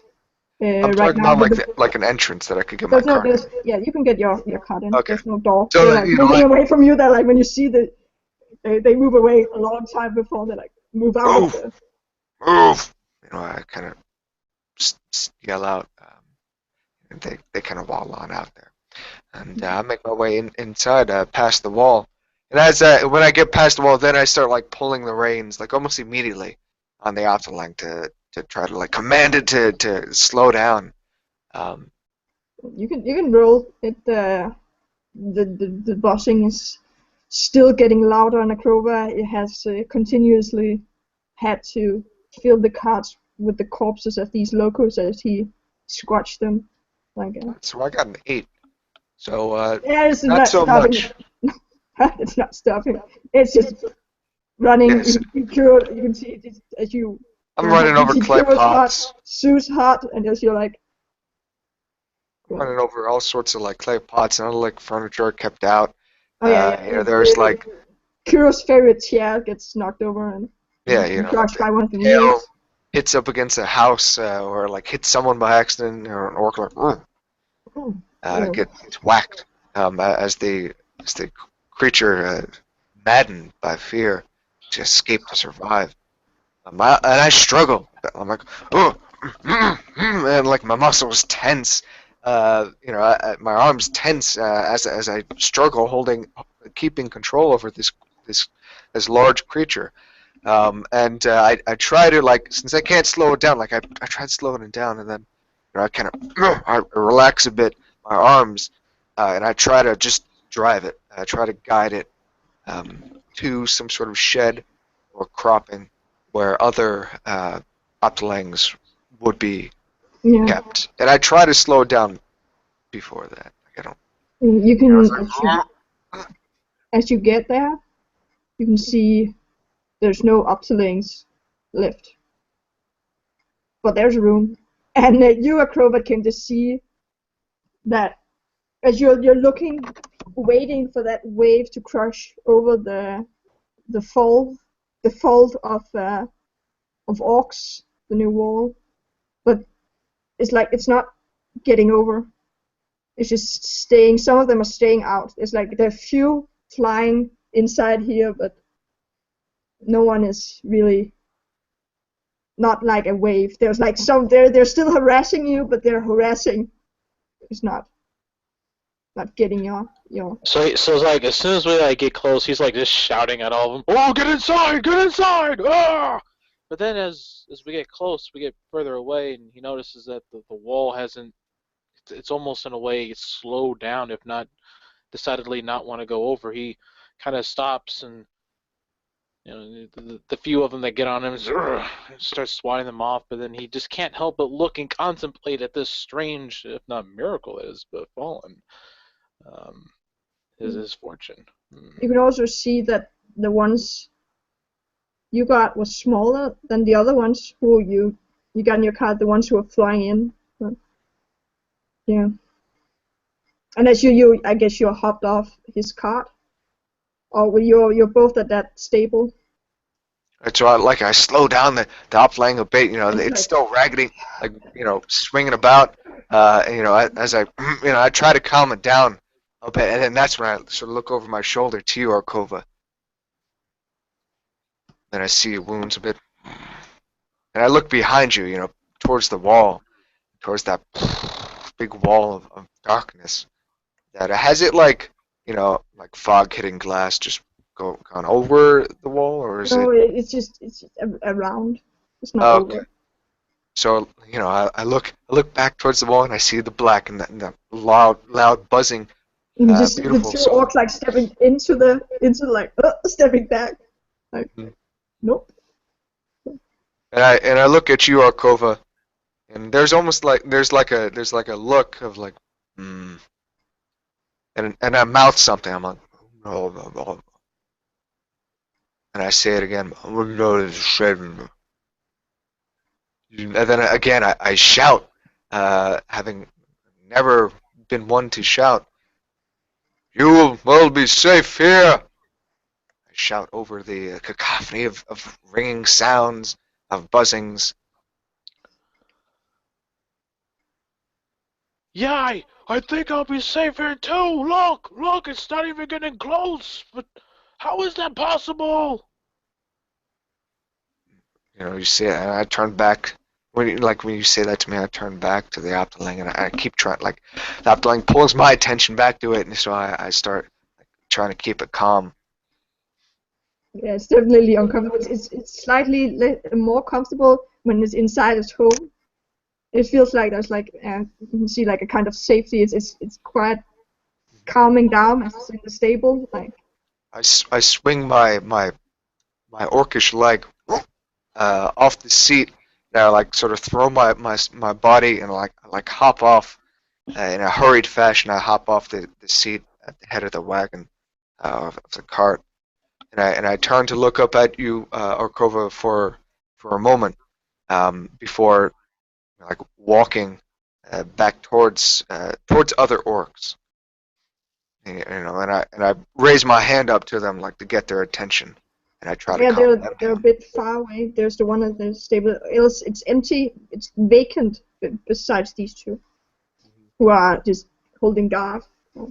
Arkova will get off the cart and he'll just begin following and trailing in tow, swatting off the stray locust here and there.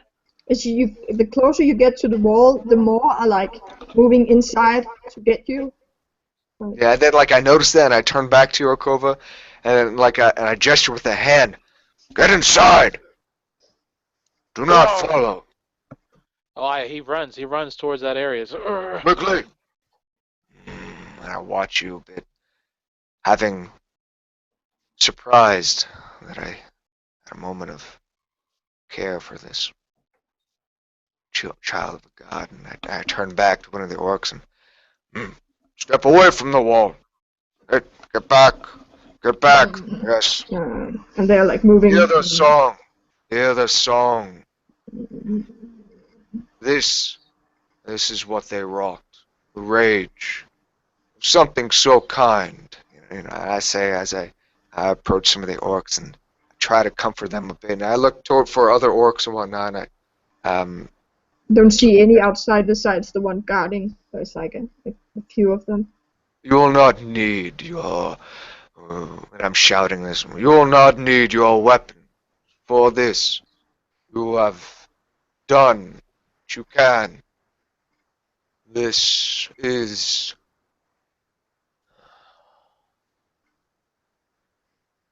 a sad reminder. A sad song. Listen to it and know it well. Never forget it. The others won't. I start turning away from those two, and I make my way to like any other sort of orcs in the area, and I gesture them and I try to calm them down, saying a similar fashion.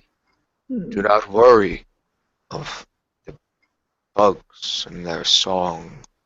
The holy body has descended upon this city. But retribution. What do we eat? They will not harm us, nor that which we stand upon. Hear their song. That is a song of pain, song of horror. Not for us, no. Remind us of what they had done. We will eat plenty. The others, they will come back to us when they need us. The orcs, when they need food, shelter, they'll come back to us. What will we say to them? It's not up to me. He nods at you. But then I make You my go way. into the temple of the fractures. You, Akrova, are confronted by a giant mirror just in front of you, just as you walk in. Just looking at you, you can just see your own. You've never seen a mirror this big. If you have seen one, you can just see like an orc standing there. For a moment, a- there's a bit of being mesmerized as he sees this, and seeing his own visage in full. A rare sight indeed, and he begins to kind of take in his own features a bit, looking at some of at first the cuts that he's obtained, but then he starts to actually kind of flex a bit too, as he sees this, like, a little flex over there, yeah. You can see this orc looking at you as she walks like before you, behind you, and then she like closes the door for you, like looking up at you. She has this white tunic on. It looks like it's a club, but it's like made out to be a mace in like a octagonal shape, perfectly shaped piece of wood, and she's looking up at you. And she points down. You should go with the others. Oh, yes, of course. Sorry. I've never seen such a large mirror before. It is good. It is rare. And with that, he kind of just It leaves won't. that. Like when you say it is rare, you can just see this. There's a clear reaction, like soon. And she pats you on your like shoulder, and He then it's just like kind of. like a push downstairs, like he wants you to like move Yeah, along. he nods and then he just like gets to it and gets downstairs with the others. You can see Nigali and human men down there as you walk. The orcs are guiding you further and further down. You can just see this tree root just gnawing. First it was the stairs, for now it's just in the wall, just moving stone wall as it's go down and down, like 3 stories Uh, before you get into an open room. You can see children just looking up at you. Oh, well, as I do this, he's taking his mandolin out and swinging around, and he begins like shaking it, and feel locusts kind of crawl out from under it, and he grabs them and just tosses them off to the side, and get out of there. You see like a Nigali just with this big cat eye just when it sees it like the backs of its neck stands out like this small thing looking up at you. Not all fear, just all you can just see how wild they are. The Nigali, they're just moving on like all 4 legs, they're their tail up and their hair standing, and they're just moving about like as if they're just large cats. As I see this, he's just kind of and takes the whole scene in, but he'll find a spot to sit at, and when he does, he'll begin playing with his mandolin. Make sure to get everyone's attention as he does so. He just kind of says a slightly loud tone, "Hello there! Come hither and enjoy the sounds, but not those of the buzzing ones," as he holds up a locust and just tosses off to the side. "No, listen to these noises." Ha ha ha. And as your hand move over the initials made by your father and his father, and you can nearly you cannot see it, but you can feel of his father is still in there, just filled with like small pieces of things, and you remember that day far long time ago when you were 50 cycles on your birthday. You remember that. You're not sure if it was at home or in a tavern. The alcohol content of that night makes everything a bit fuzzy. But you are sitting there with your father. He has his arms around you. He's much bigger than you now. Not as it ended with him not being the shorter one. But now you're just looking at his eyes like, I'll be I'll be up there. But he's just holding his arm around you. You know, With that oh, with he, that warm feeling that he gets, that pleasant memory, um, the adrenaline kind of goes down, and he kind of uses that as a bit of encouragement. And he begins to pass that on to the others as he begins to this play. is you're in that scene. Okay, gotcha. Sorry. I guess I should convey that, but yeah. And he's like holding his arm around you, and he looks at you, and like takes off your training mandolin and like puts it on the table, and then like takes off his back, and then he hands it to you. It's time, Akrova. You are a man. Yeah, I know I'm a man. Ha! And he just like hits his chest. Yeah, I'm a man. Ha, ho, ho, ho. And he like smiles and like takes another drink. You should always remember this one can make the clearest sound so clear. I've heard that my father's father, he made a sound so clear that the glass in this tavern sprung, all of them. And one day, maybe, he takes another drink, you will be as good. I hope, son. And he like ruffles your bald head with like you have like one tattoo there, not like all the tattoos, and he like rubs that one. It's still a bit fresh, it hurts, but Oh, he no. takes it in stride. He smiles wide at him. Ha ha! Yeah. Oh, I'll do well, all right. Maybe I even do better, and I do even more. Ha ha! Let's hope that, son. And he like hugs you for like 2 seconds and like, and like, that's too much. And he like drinks again. You can see your mother and your siblings just like, in this space with you, looking at you, smiling, cheering. Your old uncle is just racing up together to do a speech for you as you go back into this moment of people looking at you again. Oh yeah, and again, he'll capture that moment in his mind, and he'll hold on to it.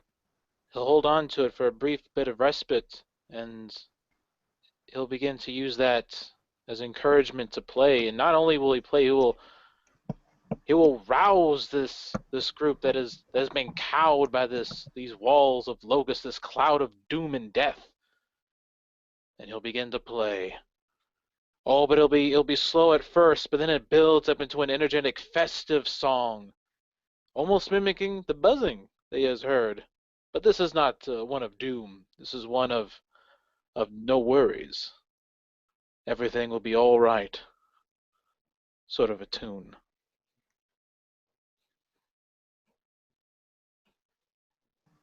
And we Meanwhile, go to I just want to say, meanwhile, I'm up on the surface outside. My long, ropey hands, my long, spindly fingers are open up wide.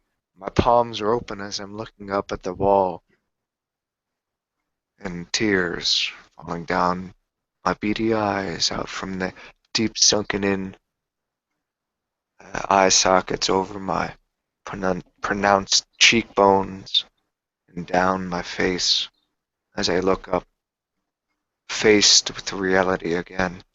Oh, I have read of this horrible story, this tragedy of what they have done to our fathers and mothers. And I'm on my knees and I'm looking up. and you feel it's not a wave anymore. It's more like a blanket that comforts this little girl inside a sea of pain and misery. As we leave you there, the other orcs are still looking less frightened, just looking up at this wall of noise and insect legs and darkness. As we go to a place where people are just afraid and feel no comfort inside, even their temple of this, well, cinder.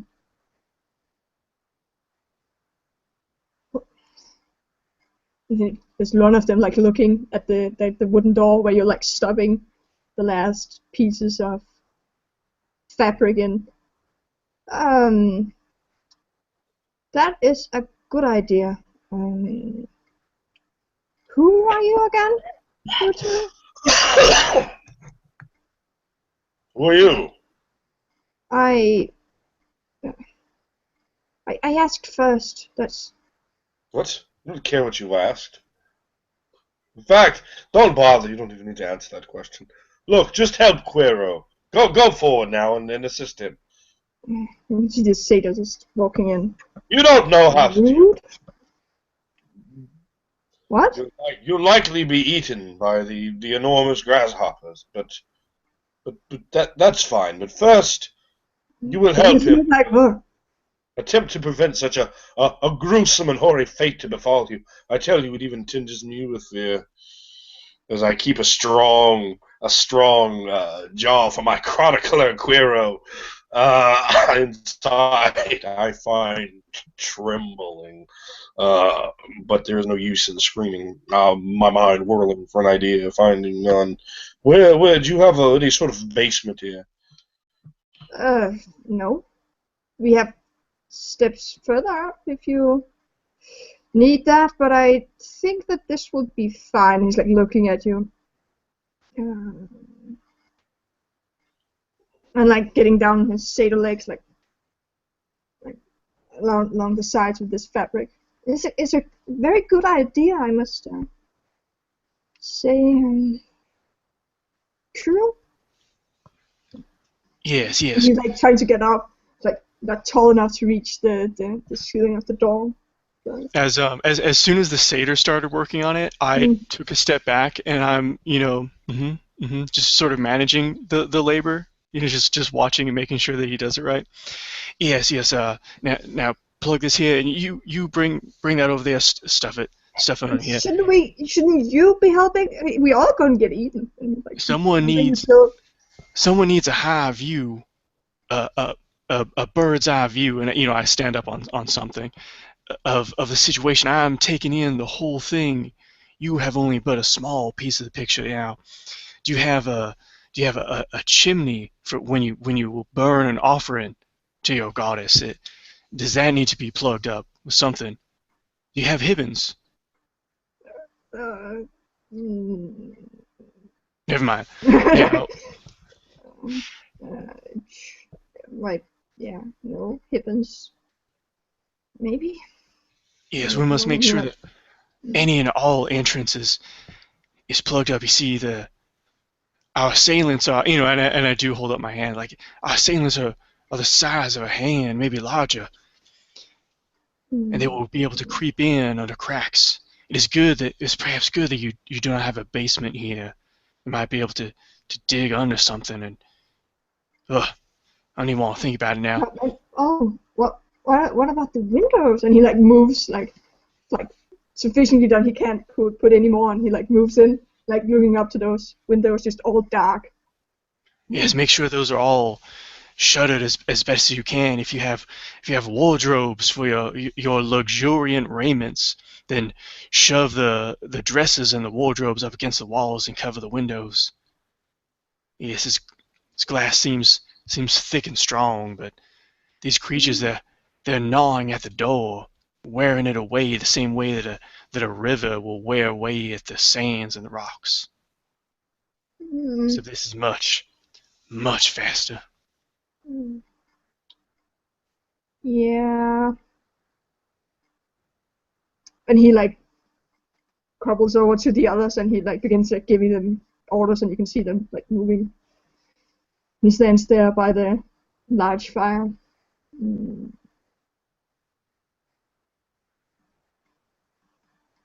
Looks back at you too. So you seek refuge here. Well, I guess Yes, that yes, would of be course. fine. Yes, it's a large Oh. building. Yeah. I'm just looking up at those windows as like expecting them to burst any moment. Yes, this is a place of sanctuary, of safety, one where all should feel safe and warm in the embrace of Cinder. And I'm looking at these satyrs. I'm looking at these satyrs. I'm looking at the humans and just sort of judging them. Like, But yeah, I can they're outrun. like one. There's him left. All the others have just like Okay. like moved in one direction. You give them orders and they moved in like one Mhm. direction to like behind something. There's like a marble, a big table of what's that called? Tablet of marble. Is standing there and they're moving like behind it. You mean an altar? No, like a big,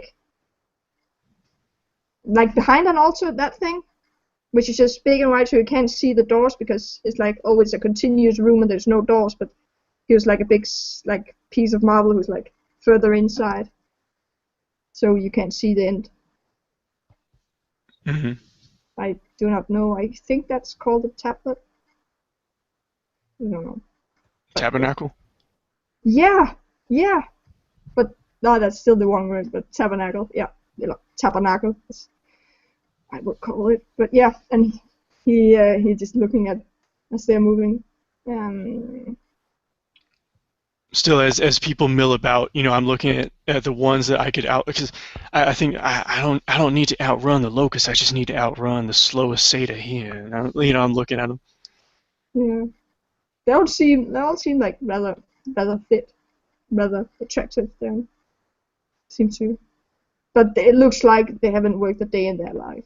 They're just wearing silks, and you can just smell this room, this perfumes and arrows. This is basically your the people who will be buying your things as you Yeah. like you can smell them.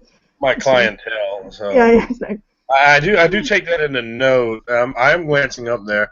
Perhaps we should move into private chambers, a door within a door. You say. and he like nods at you. Let us. This way. Yes. The most secure, stoutest door, strongest walls, perhaps most windowless place. If they get in, they're going to eat you. We will keep you safe. I am here to make sure the things of beauty are safe. I am beauty myself, and here to protect you with this powerful black sword. Yes, let all of them know I am Eros Adonis, the champion of beauty. You are. Fae. He like when you said I am beauty, you can see there's like a wrinkle in his forehead, and when you say champion of beauty, it's like it like gets like oh, I'm like looking at you. Your father. Great. And he puts like his hand on your lower back and like moves you further into the just completely disregarding you now. So I'll say in a jeering the things I must do.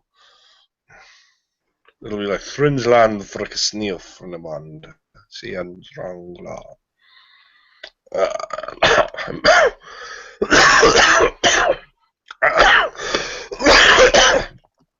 So I'm gonna move in there with him.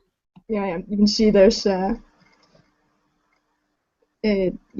like a hallway, and you can see people are milling about with like pillowcases and stuff, like stopping in windows. You can hear like things are moving in front of the windows, and you can just hear this noise still, and you can see him like moving to one side of this.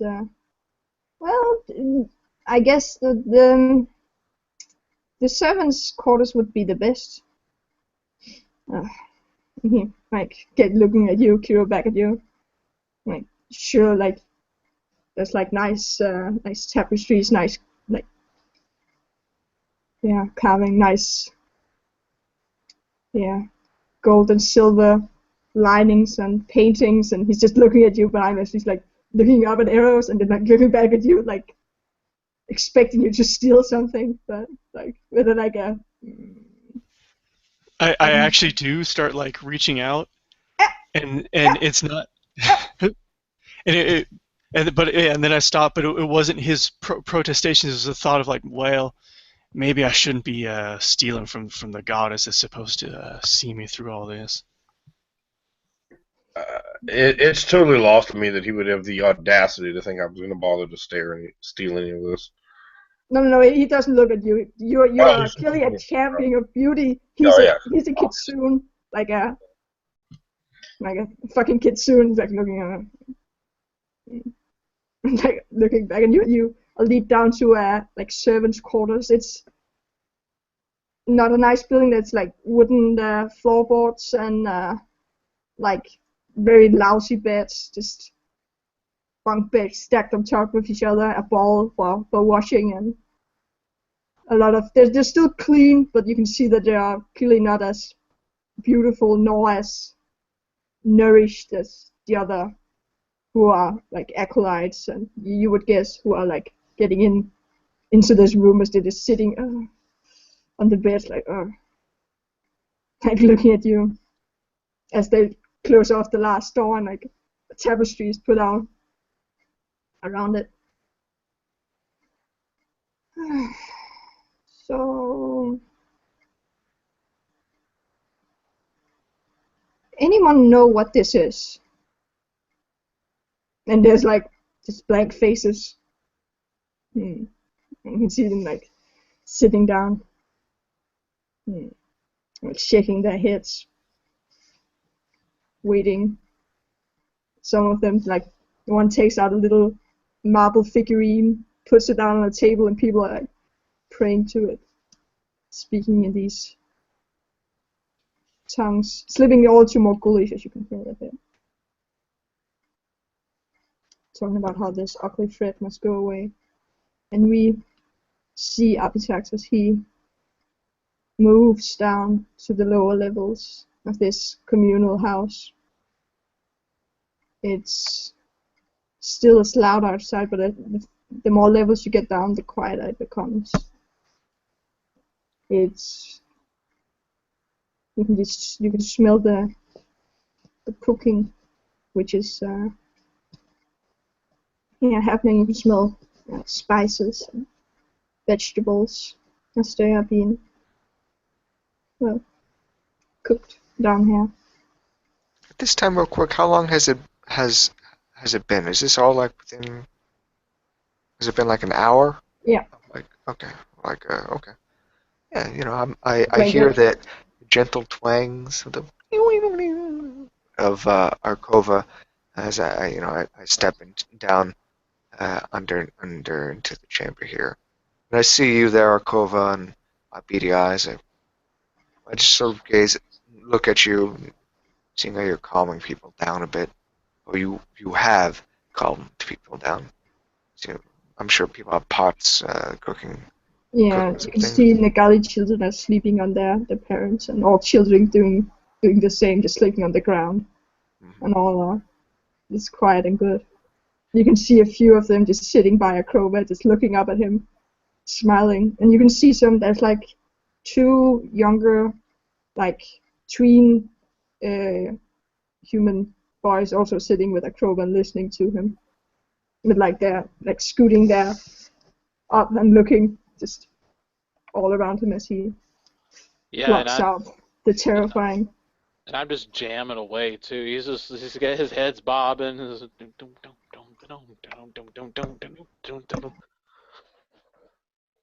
gonna watch a bit and just taking in the scene. And I look specifically for Master Amos. You can see him by one of the cookpots getting his soup and like handing it out to a kid, like looking. I see him, and are there like just in this little grouping here, are there any other sort of higher? You can see a keeper. Like the keeper of universal law, but yeah. Now the keeper is she's the elder, like she's not the matriarch, right? She's no. She would be higher than Amos because Amos is not an orc and a female. Yeah. So, yeah. But the keeper, is that the matriarch? No, is the keeper like she was the first, Magi. Like she's the oldest one of this place, right? No, all the clergy of Nefraxu are called keepers of universal law. Oh, right. Okay. So she wears the garb. She has the Okay. So I was thinking it was someone specific. Okay. no, that's what they're So called. I watch you, Orkova, and then I slowly begin to shuffle my way in my orcish fashion, sort of shuffle on over to Master Amos. After Oh, by the way, you will know this as like the first room. There are small rooms, but this is the first one, and I guess you will just walk in there as a crower would walk in there as is the first one. Yeah, I would make my way to the master here. Mhm. Master. You can see, looking up, you can see his wife is tending to his children. A few See, words. all in the same age range. Mm. If I may have a few words with you. Yes. And he takes a bowl for himself and a bowl for you, and like hands it to you. Take it. He moves a bit for his children. He like Shuffle Sure. away. he walks to you. And just as we sort of get away from I'm trying to just pull myself away from the obvious sort of other You walk ears. out on the like the hallway leading to Yeah. this. Yeah. Yeah. And he moves with you. I Smoking his food, which is quite hard with his chest. assume that you understand what this means, Master. He nods. Your people are safe here, as you well know. The other people of Flame Dance, they will be stripped of everything. The troll, she seeks retribution. They watch very closely over this place. Even one so great as she. Uh, the others that live here, that King Deliria, uh, they will come to us. They will have nothing. Are we to allow them into our walls? Are we to trust them again?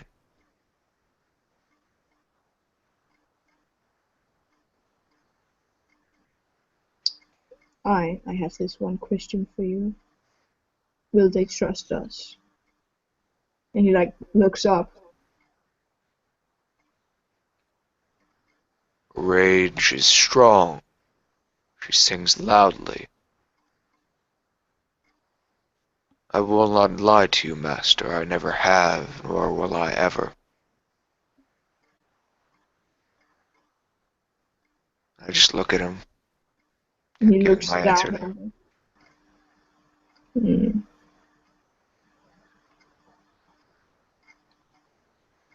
Where's the matriarch?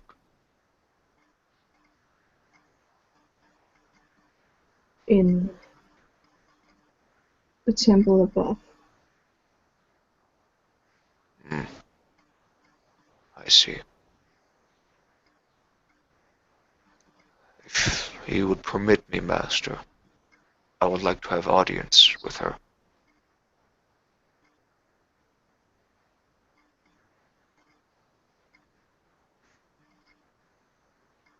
And he like takes a gulp more of his soup. Now.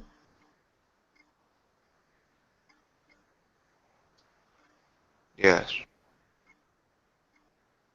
Before the others get to her. Mm.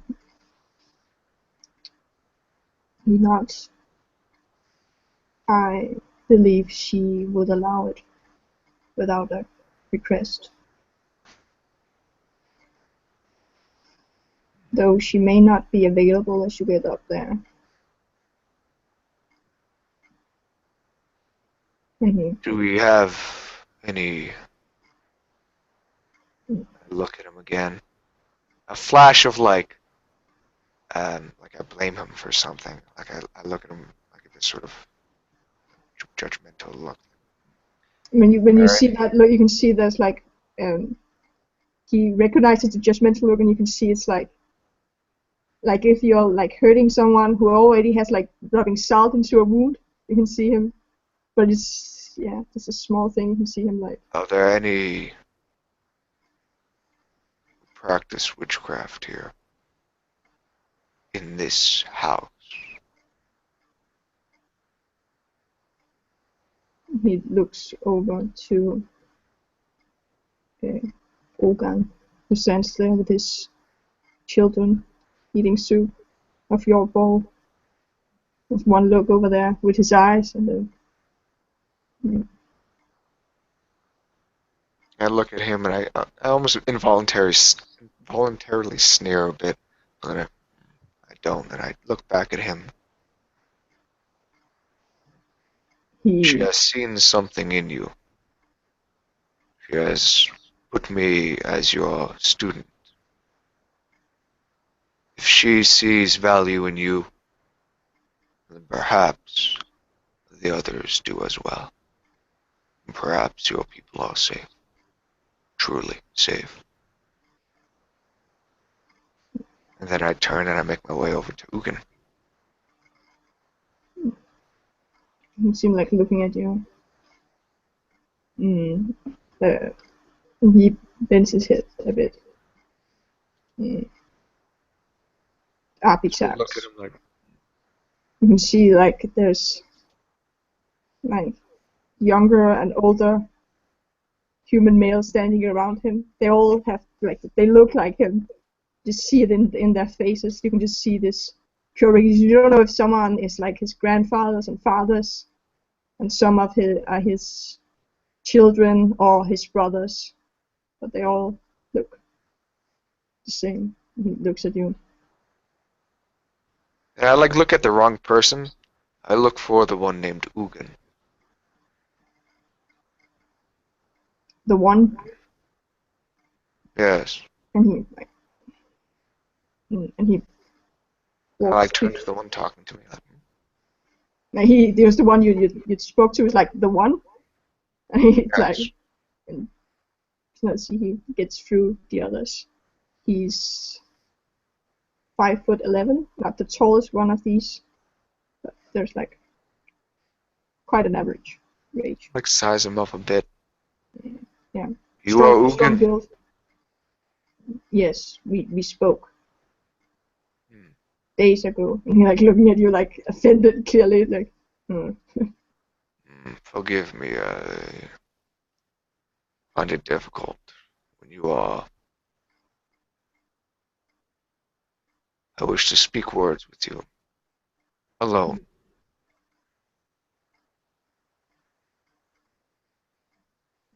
He stands there for a while. Yes. He walks with you.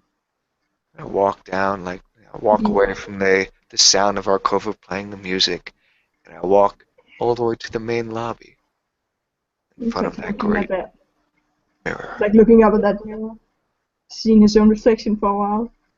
You see like there's like a small flex in one of his arms, and then and he looks at you. I look at him like that's a strange thing to do. Look, you all practice the arts. Do not. I follow Illinok. And I almost cringe at that, I see. What do you think of this?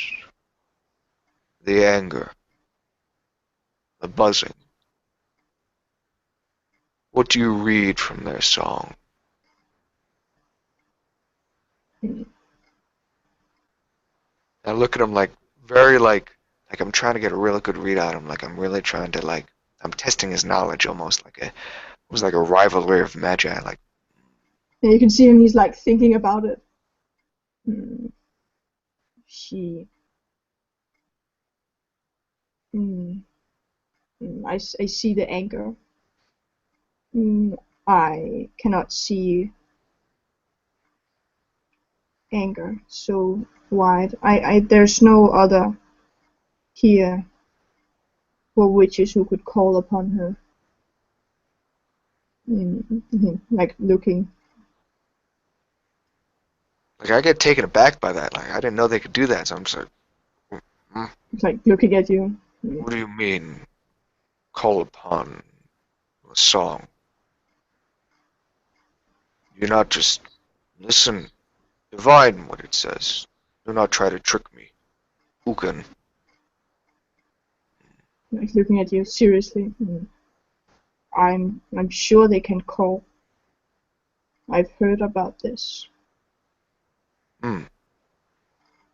You are only a Those who coven of follow one? Minster. Hmm? Those who follow Minster. They can call.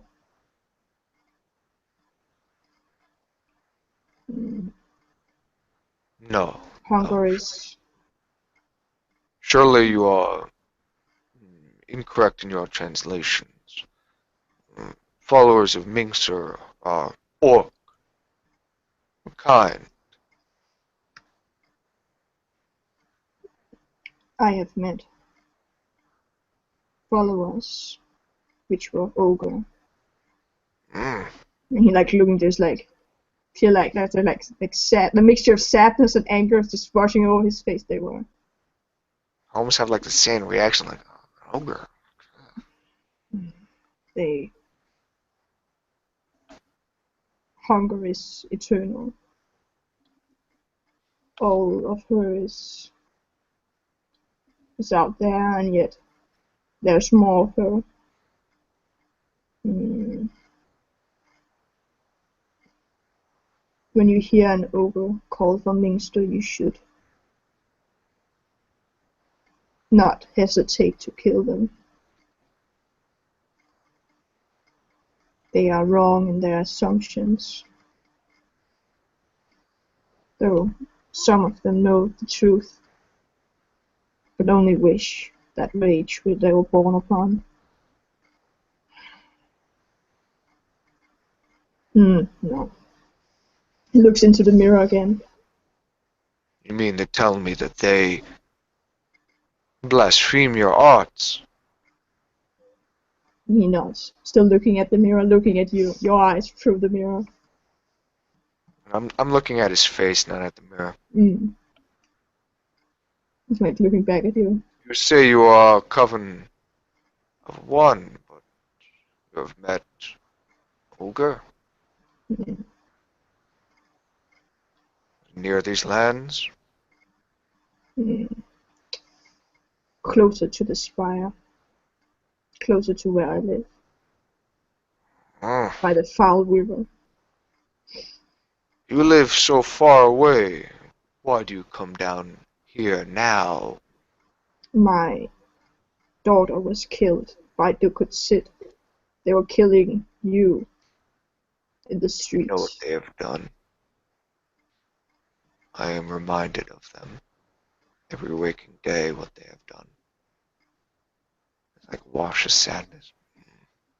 He like puts his hand on you. Up at you. And then like I look at that like, oh, like I was, like I think Romi's gonna attack me. Yeah, like, oh god. He like puts it, you are cold. He like puts his hand away. It was true. I did not believe it. You ought know that more than just one pair of eyes look upon you now. Witch Ugin. I thank you for speaking with me on this matter. Hmm. Go return to your kin. Mm, not of you. Do not take me to the mirror another time. I have seen it. I've walked in here. I know what you try to do.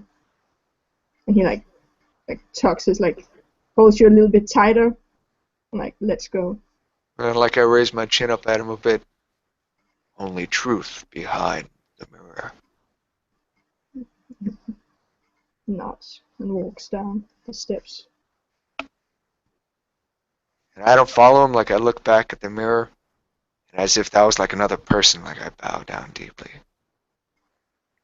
And then I quietly shuffle my way back down, and I rejoin the group down below.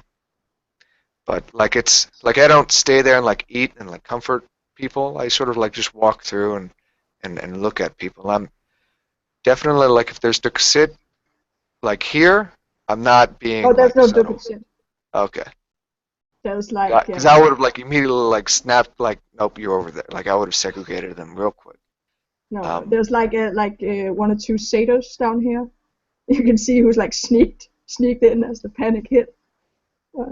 Yeah, but I like I go through the crowd now and then, so COVID, like you probably see me like shuffling about, but for the most part, I'll actually make my way to my own study, quietly read. Like Well, as you do that, your ears are greeted with the jovial playing that Arkova is putting upon the crowd. He's drawing in more and more as the kids are looking up to him, and he's feeding off of that and putting upon this rock star mentality. He kind of gets up occasionally and then kind of shows off a bit more, kind of flexes a bit between pauses and plays. And smiles at the little ones, and it continues to play. my lips tighten a bit, my orcish smile at that. Like And you just see the kids are loving it, and there's like some few the girly females who are like looking at you, just giving. I catch myself, smiling at you, and I'm like, and then I try to like hide my face, like oh. I was almost ashamed that I feel something that isn't of contempt. And we go to that place. This is hours after. We are an hour forward. We get back to that small chamber filled with you see satyrs, human. No, look at sit. No, Hippen. Two sprites are sitting there, and some humans and an ogre sitting in one of the bunk beds. It's clearly his bed. It's like extended a bit. There's like an extra part to it. You see it his. He's like sitting on it.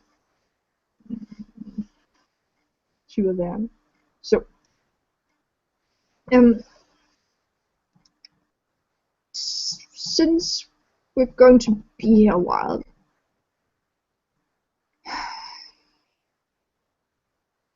like looking at the two of them, they have like stopped praying after some hours and just sitting there, just waiting.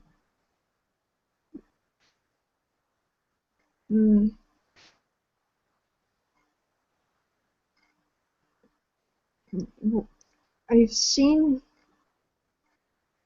you before, haven't I? Both seem familiar from somewhere. Well, if you'd seen me before, I clearly would remember. That no one could be that imbecilic. Yes, that's the word. Perhaps in your dreams. That's why I've played upon your titillated imagination. So are you from trade or? No. Ifupum? Of course not. That's ridiculous.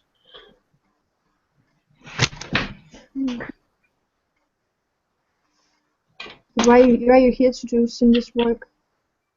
Are you a knight? Am I a knight? Well, I was born at night. I suppose that's something, isn't it? I come from far away to the vast winds of imagination, for another flame-haired beauty commands Damana. There in the desert of Hash, grey-pouted sand, which Phoenix doth fly over high, the name Cinders said from time to time. It is from those faraway lands that I hail, Eros Adonis. And I have come a long way to spread the perfection of pleasure, to allow you to look upon me, study this visage, and etch it upon the tile of your heart. For there such a form as mine doth belong. It is known. It is known. And I walk over and tap him on the heart. Within you.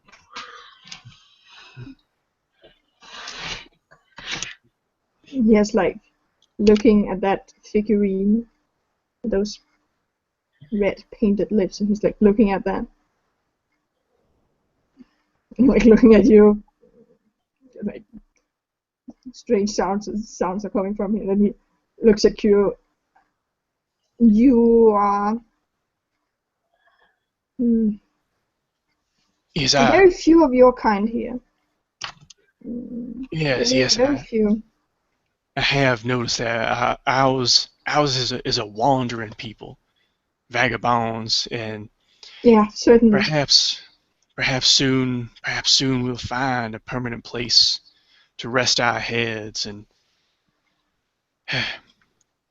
well, either way, you may not have seen me before the same way that you'll see Eros, but I'm sure that you have heard of me, Kuro the liar, the playwright, the teller of tales, the writer of histories. You're the one with the clay pots, and Yeah, and that's he like puts one leg over each other. I mean, a conversation we had, and he's like looking at one like human. He's like looking angrily at you with like a scowl. It's they're always place for satire. Like smiling up at him like. yes. Written for none other but the king himself, Deliria, and his I suppose you should say one of his ex-wives. Yes, a very sad time. We were there, and I pointed to Eros and I. We were there at the attack when the rabbit ones burrowed up from the ground, their feet kicking and their daggers flashing. Oh. He looks at Eros. Are you you're the flame dancer? Like rises up. Obviously. Yes. And like looking at the I stand with a grand flourish, exposing the true awesomeness that he should have immediately seen to begin with. And I am offended. Stand like that, and just with my arms up. Yes, it is I. He looks at Kuro for a while, and then him again, as he lets out just his breath. And then he like walks over and takes hold of the door. He's like shaking a bit.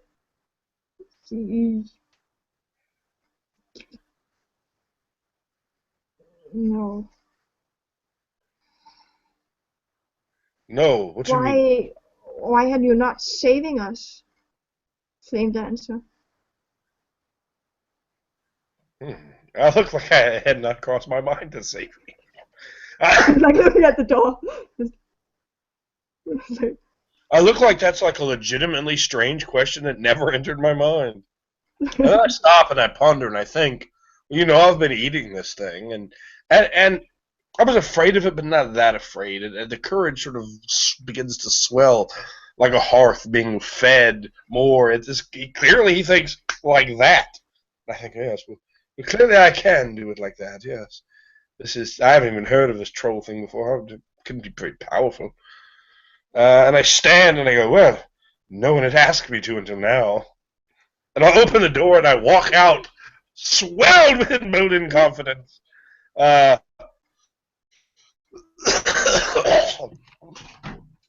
to go up and look upwards, You can just feeling see now. Good. it's just when you look upwards, you see the windows are just still black, but it's not. It's like getting lighter. You can see you can nearly see through the last the rays of the sun getting in. Come forth here, Satan! I grab a hold of him and pull him What? close to me. No, I mean, Do you believe that I could defeat this cloud of heresy against my flesh form? Do you? he's looking, but you, yes, and he's looking at, yeah. Yes. Girl, do you believe that I could defeat this form here of some old, rusty, addled, mentally dilapidated troll? Whatever this thing is. I know that the things will refuse to eat your flesh, though you have supped and dined upon theirs. Now you simpleton, and I smacked that satyr who was so, he had such low confidence in Eros Adonis, the flame dancer. Now, louder with your worship, sing it to the heavens, sing it so that all may hear. And I smack him again. but I start backing up. And he's getting back, cowardly, moving away from you. I'm gonna walk over to their hearth. They have a hearth out here in the center. Big hearth, just still burning with this. All right. Does it have any sort of cage in front of it, or is it just open? It's like a big giant ball, just open. You can see several several fishing poles with trays of trays of glass with incenses. You can just see smoke, ash in the bottom as they would hoist it over the flames, and Any iron in there? You mean in the ball? It's all copper.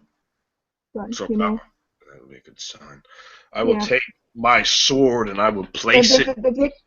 The big ball is marble. Most other metals in here are not iron, silver, a little bit of silver. You can take it away. I will take my sword and I will place it into the flames. The black obsidian, silver engraves written in the ancient tongue of flame. The glass of darkness, the soul of fire, and I begin to draw out the flame, licking, circling, dancing upwards upon my blade. His Sindarian flame, and as it comes up the blade, I make sure he watches. It hits onto my flesh, and as it hits my flesh, it burns a beautiful orange flame, and the flame begins to slowly dance up my body as I, the flame dancer, become covered in large, beautiful, burning orange flame that wreathes out of me into wings of fire. I say, I shall destroy what has come upon you. I shall put this right for your belief in me. It's like fiery wine coursing through the form of my flesh. Troll of vermin, you will not stop me or stand in my path of ascension any longer. And I point the black blade there, and then from behind me, you see my shadow sort of take an odd form, and it seems to become very thin and cylindrical, very much towards the middle of my back, very much to a paired to four form. I shall denounce you! I denounce you, troll! You will not stand above me! You wish me? You come to challenge me to haunt Eros Adonis? Then have at the flesh flecked with flame. You will have more than you want, because you cannot eat me. And I point at Quiro, but I can eat you. And I stride towards the door. The confidence of a hero of old burning in my mind. The Flame Dancer! Behold him and praise him. Yes, and his glory, we cannot even come close. And I begin to move back towards that secondary door in case, when he opens the main door, I gotta close this thing. Yeah, you can see that, like the singer, I worship Cinder, like looking at the big flame as he moves. Like, you worship him now. No, no, Cinder, no. Like still moving with you to the door, just in this pure fear of what is out there. Yeah. Cinder is not here, but the Flame One is. Say your prayers, goat, for I shall fly into the heavens themselves. As the door flings open, I fly into the black mass, burning flame, and tendrils of darkness beside. It's true.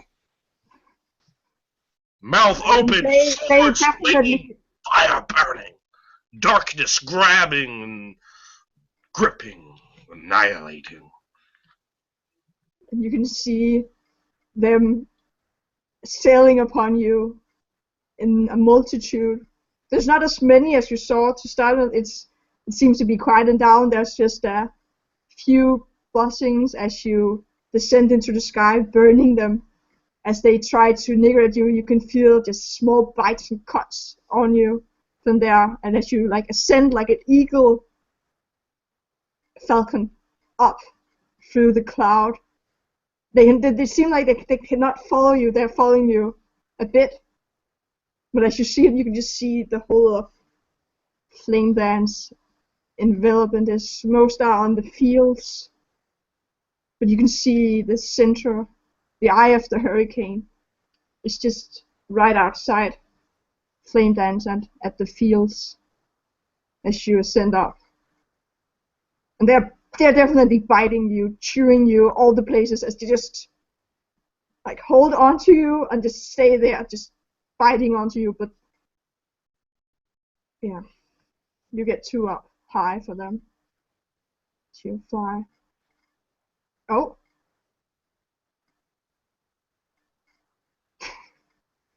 Yeah, and you can tell me what you do. You will lose 3 health gauge for being inside a cloud of locusts eating you. Quick health gauge question before I describe that. Yeah. Had I recovered from the bruises I had taken from last session? Because it looked like some game show. Okay, all right. Otherwise, it would be a different description here. Yeah. All right, let me show. It's been in the days. Yeah, I knew it had. I wasn't sure. As I fly towards the heavens, with confidence reborn, reinvigorated within my flaming flesh, no, I will not hide from this thing. I will face it head on.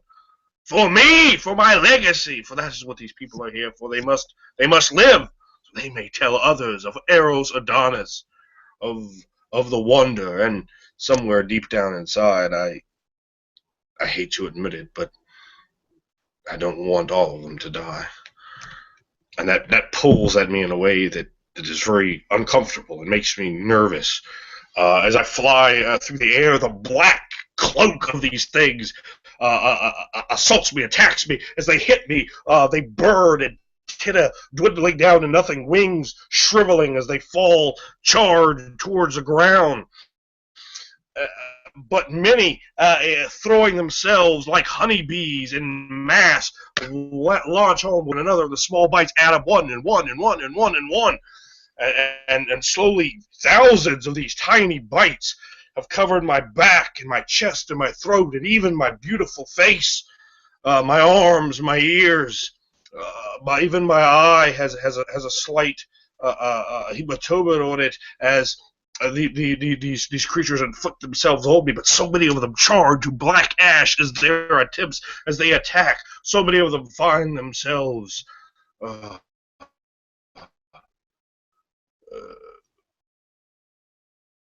uncomfortable and in trouble as I slice my now flaming sword, singing silver and old ways of Morgul, cuts through, cleaving into their small bodies, so many bodies, and I think, and I hear words and the collective trillings and chirpings of these airborne crickets, of these grasshoppers, of these locusts.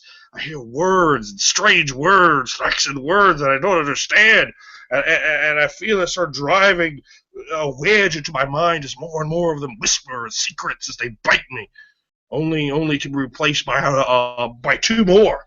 But finally, I come above them. I look down, a bleeding fire angel, as I stare, black sword in hand, towards the ground below, towards the black mass, towards then the tornado, and I will fly unfettered towards the tornado. I will fly towards destiny, whether it be my last or the beginning of the writing of the true book of the one that shall rise. I fly towards them quickly, heroically, realizing they will not leave, realizing in all the haze and confusion that this is my fault. These people may end up dying if I do not defeat this thing, and even that, it saddens me in a way I had never been before touched, as I look down and see them all of them, and I realize that they are in a way my responsibility, as I hear that voice so long ago, the whispering wind that called this name, and then when that name, I came here, that same name was given to me by these people. I cannot let them die. I am their saint of flame. So I head towards it idiotically. But damn, I look good. You see the center of the storm, it's flattened out. You see huts you remember, huts you've seen before. And you see a tower that you have seen, never been into. You can see orcs moving there, unharmed, unscathed. And, well, yeah, you are at the eye, it would seem, the orcish community. I realize their heretical ways, but soon I realize that even orcs can learn to accept that which is new. And there is nothing more new than the Flameborn. And I fly directly on top. Like if it's flying here, I don't attack it like that way and just run right into it. I fly to the very top, and I sort of ring around, leaving this huge sort of fiery wake, circularness in my wake, as I'm above it, sort of tornadoing down towards it, which is pitiful in comparison to what they're doing, obviously. But I just spin around, really getting that flame ahead of me, a halo of flame, a nimbus of fire, if you will, baby. And I come towards them from the very top. I begin to slash, attack. Tendrils of darkness begin to reach out as does flicking embers that cast their way downward, as does black sword, anything I can to attack the thing, and I will take them into my mouth for a refreshment as well. When they come, I will devour them, for they have not eaten me, and I have eaten them yet. You ring 1,000 bites against me, but I have 1,000 bites for you as well, like my clay pot will attest. I will devour your flesh, taste your soul. Your time is gone, God-called troll. Time of Adonis. You will not take these people as your sacrifice. You will take me, and I will take you. So yeah, I mean that's what I try to do, is pour my ideas in the game. I do not know what you should roll for this. You can make me a roll. Flying roll. What? What? What about a flying roll? Yeah, flying roll. Okay, Yeah, that's good. Yeah, it's I'm athletic. glad that clearly is awesome. Mhm. And as you're speaking and as they are roaring in their own way, you're moving on this pillar of nothingness with all this ocean filling up. And you can see them condensing again. They're not just over the fields now. Now they're condensing around the orc community, and you down there can hear it's getting louder. Very much louder. Okay, it's 12. Which statistics do you want me to add to this? Are we talking dexterity? Flying? Oh, Dex. All right. So it is a very not all that impressive 14, because I only rolled a 5. I will roll 2d8s to see. Mm-hmm. You can see this swarm as if it was as you getting this like halo of flame, and you're moving down and down and down around the orcish community, as there's like space in between where you can stay safe. You clearly can see that it's moving away from you, from that area, moving further away. Some of course are getting burned, but none of them are getting towards you, and none of them are. There's not a huge part. You can just see this. It disperses a bit and condenses like in a hollow pyramid around you, as the buzzing gets angrier and then they get higher. But you don't seem to stop them at all. They just seem to be that ocean of them. And even though some of them taste your flame, there are always hundreds and hundreds and hundreds more as you fly. What? Cool.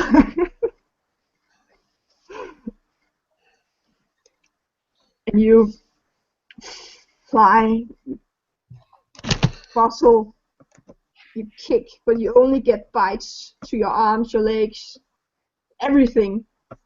Take 3 more. Health gauge.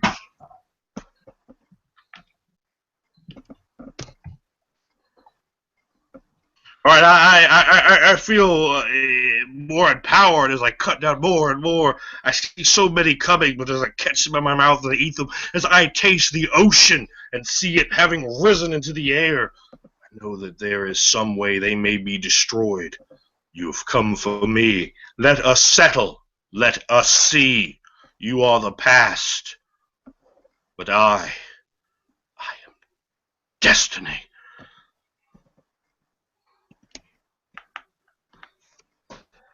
Awesome. And they like fly and get like more denser and denser around this place where you can be in safety in the middle, because they cannot cross a boundary. As you look down, you see the feeble walls of this community, and it still holds up even in this.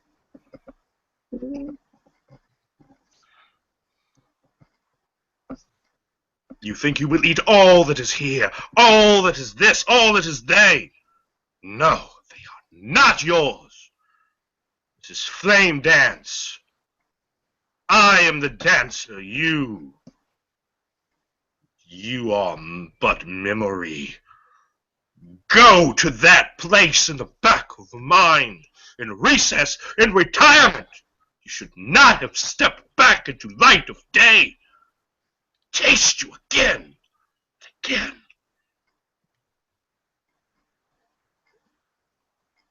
And you keep on yelling from the top of your lungs. You can see orcs looking up at you from down there.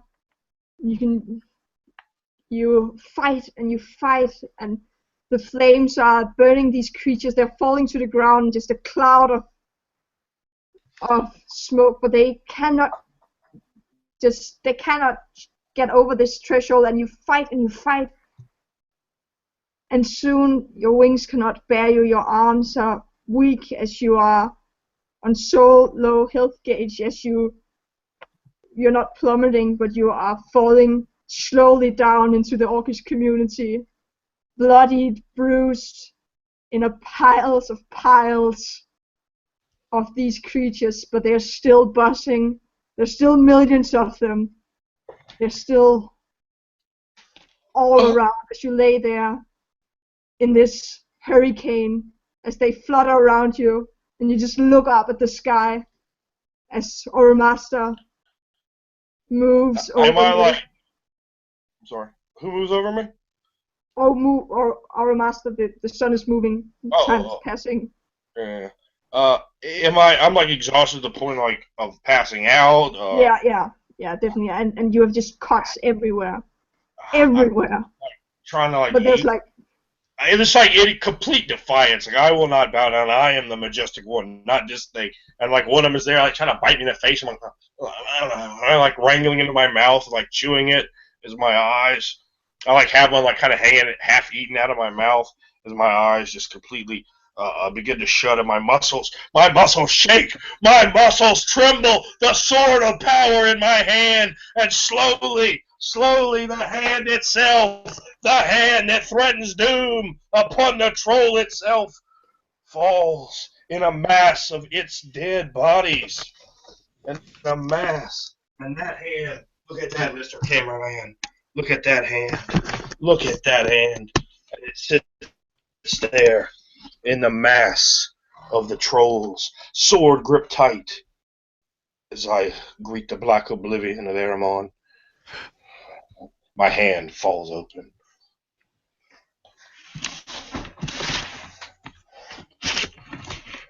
No.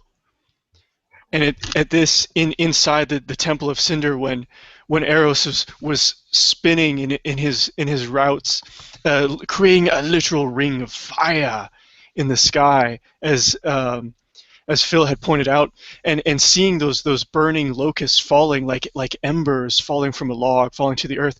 Oh, as I see this, and then I see him begin to falter, I'm filled with a strange new sensation, some sort of inspiration, some sort of some may call it bravery. Who knows? It's new, and I take up a torch or something, just anything flammable from this temple.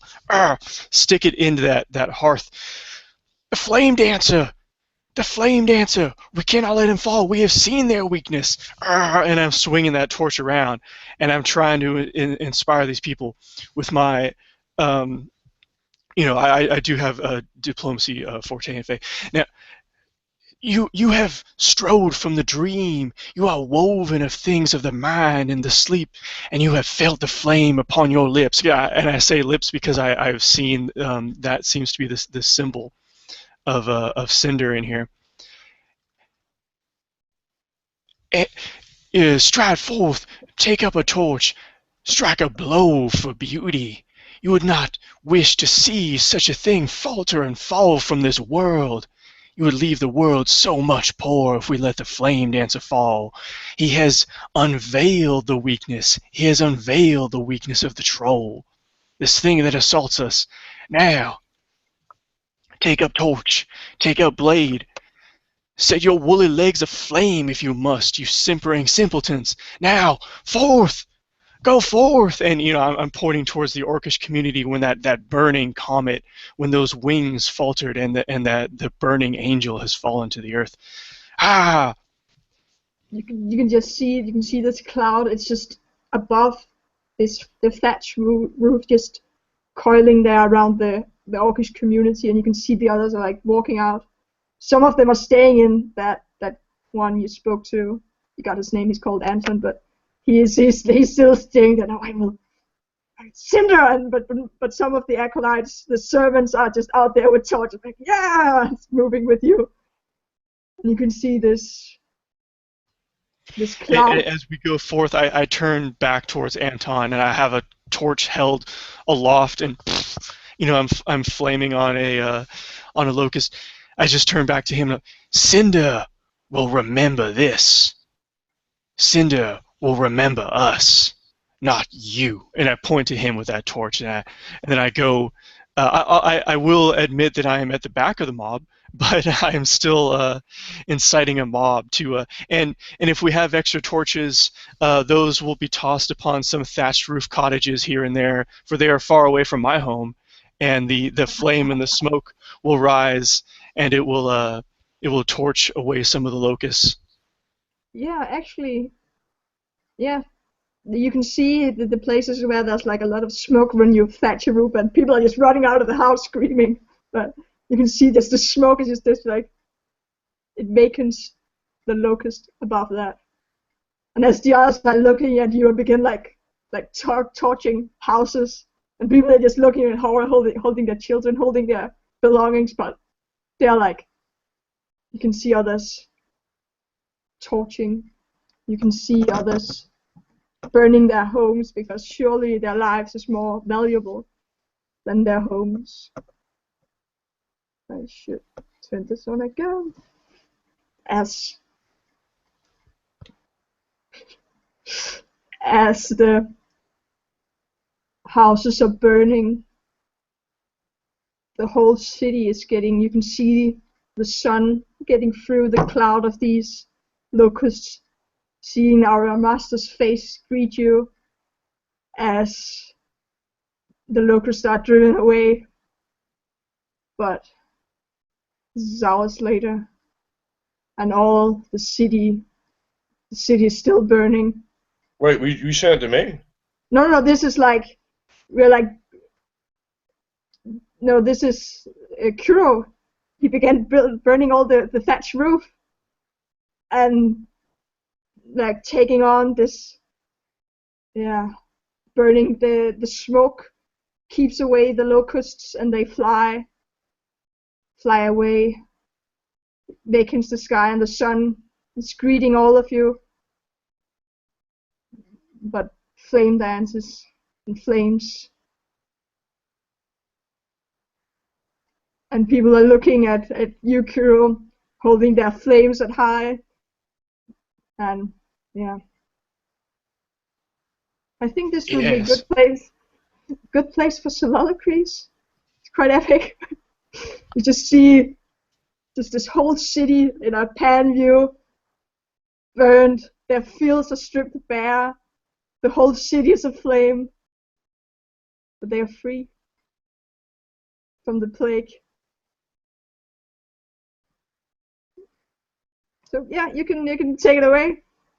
As you two, the orcish community, are lit up.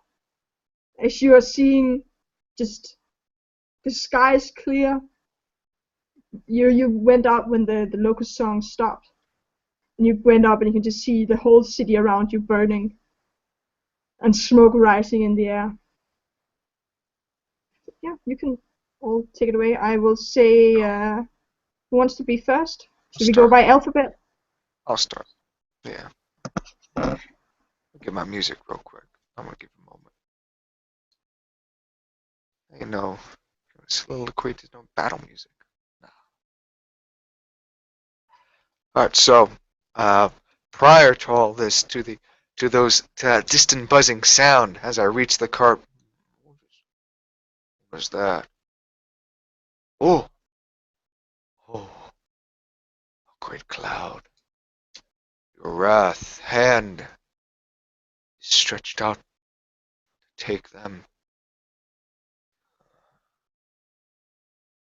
And fast forward to the refugees, those survivors, down behind the wall, I'll nod Holdray. I look at them.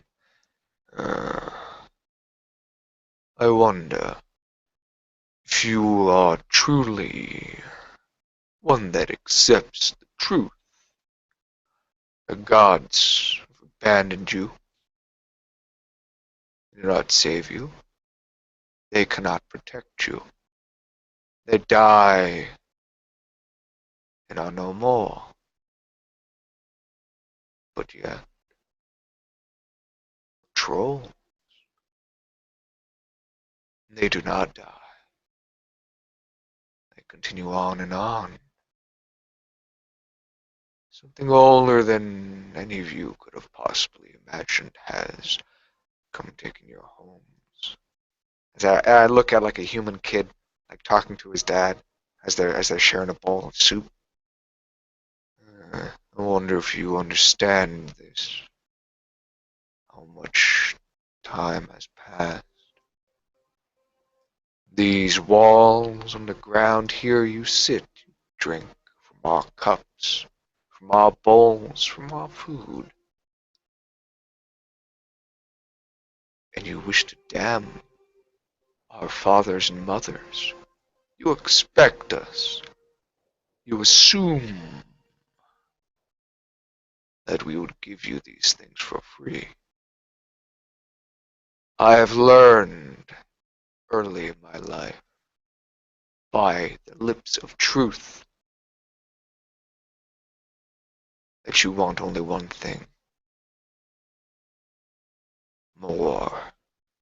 More and more and more. All the thrones, all the lands, all the skies and all the worlds beyond.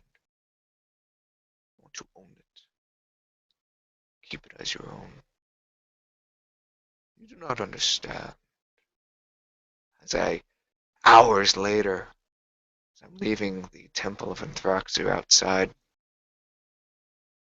you do not understand. As I look up at the sky, the wispy clouds of locusts fading away, replaced by the smog, the clouds from the fire of the town. I look up at that beyond the wall, and then I look down, and I see that body of Eros.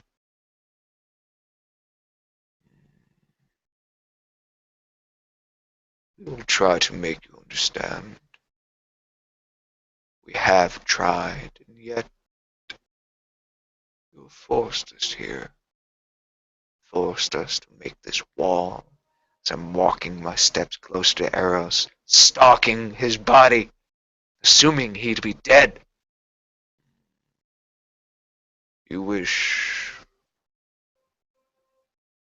our wine, our food, our bodies, an image of the matriarch in her, the way she disfigured her face, what thoughts I dare not linger on, taboo subjects of human and orc breeding. I grimace at that as I approach. I loom over Eros's body, and I kneel down, staring, my beady eyes staring at him. We have tried to teach you that there is nothing here that you can take. If only you would learn. I stretch out my hand to his neck, check his pulse. He's alive, definitely. My brow kind of furrows a bit.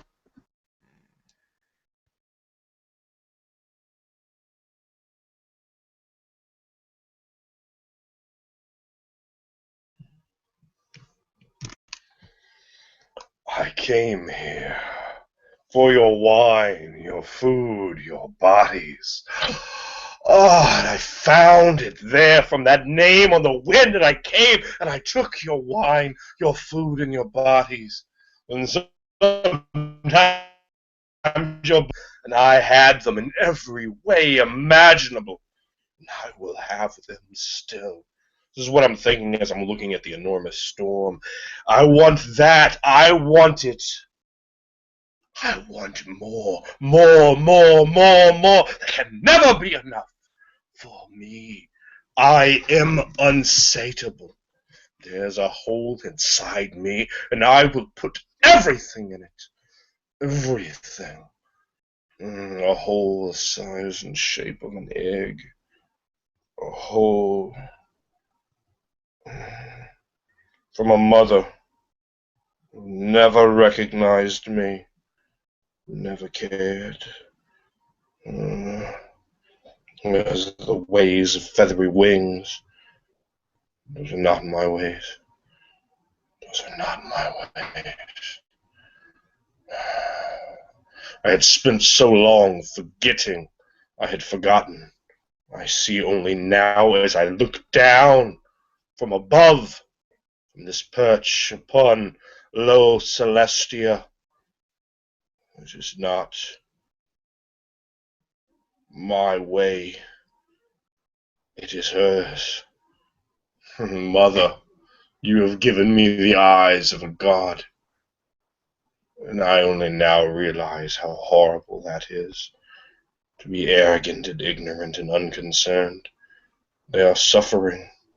They will die. And they cry and they sacrifice and they give what little they can scrimp out of the earth to adorn you and be the tips of your antlers. And you forget them. They are beyond your sight. They are expected. There is no cinder here. There are no dream gods to battle. There was only one who has been angered, and angered by me, and I stand alone. I stand alone to pay the price, to fight, to stand against it. An army of orcish sorcery, god-named troll, whatever you may be, you will not be what takes me out of life, what desecrates my flesh. And you will not end them, their small sparks. Even they are life. And they deserve to have that which you are ripping apart in buildings and animals, and skeletons stripped of bone, laying in filthy thoroughfare beneath me. But now, so high above, my eyes see what my head would have been born too proud to have noticed only moments ago. Perhaps it is that threshold of Tahul lingering before me, but I see, as the Phoenix said, that she issued her honor before she forgot what this world really was. I remember those words taught over and over again by Father in some attempt to win back your fleeting love, Mother, your untended, egg-hatched wolf. I will be more to them. I see why I was called here. It is for my own need to serve something I never understood. And I will fight with each one of them in my mind. They are not monsters. They each have something worth fighting for in them, whether they are orc or Norgali, whether they are kitsune or ogre, whether they can read or count or think.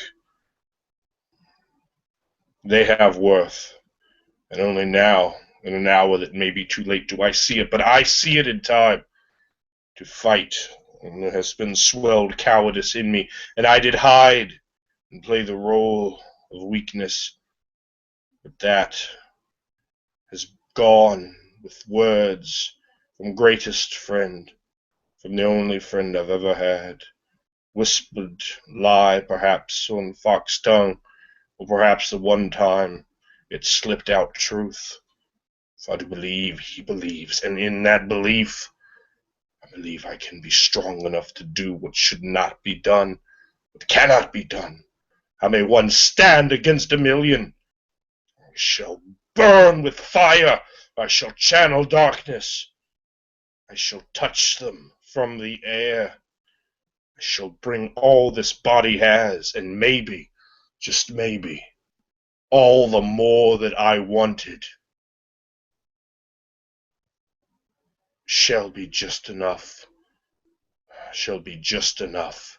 Shall be just enough. And perhaps it shall be just a little more.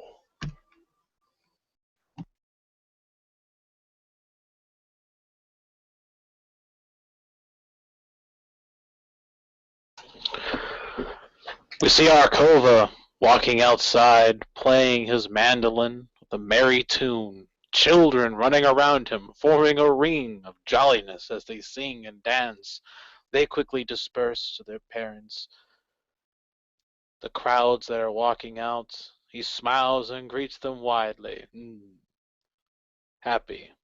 Happy to see them smile and jovial from his music, giving them some calm as the storm lifts.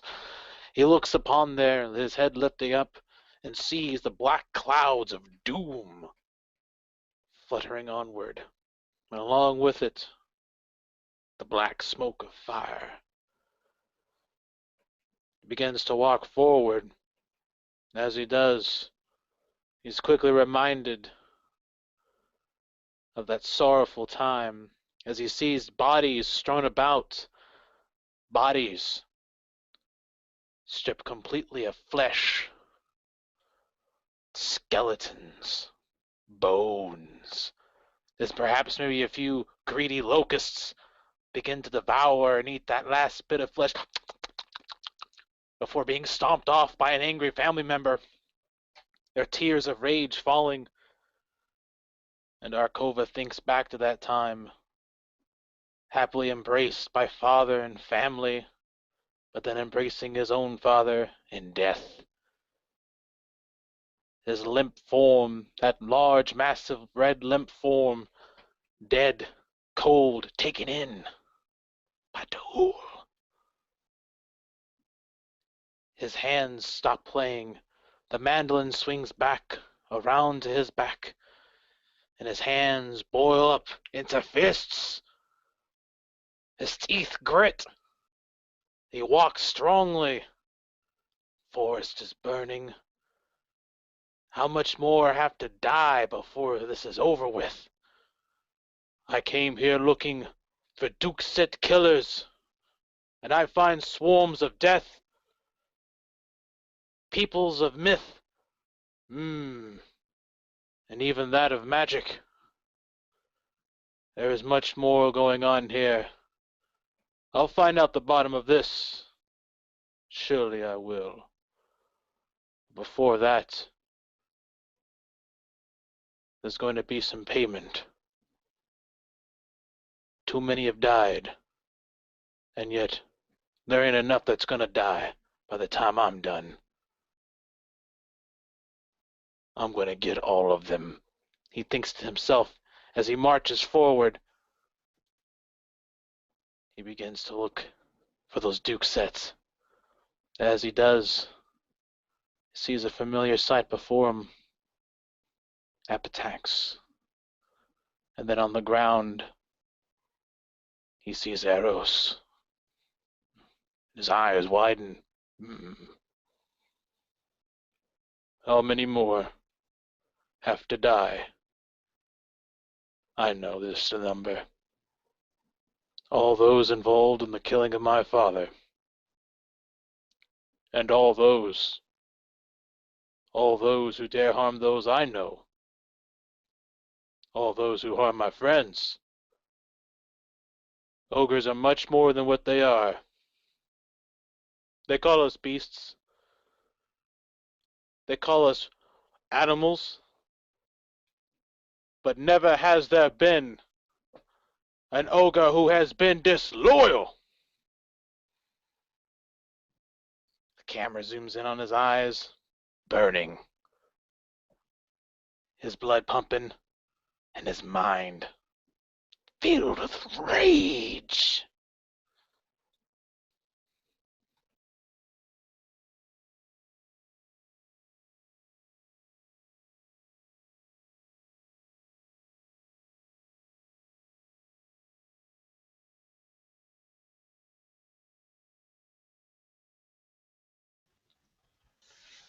Once more, torch meets the town, a city burned, a place rent down to ashes.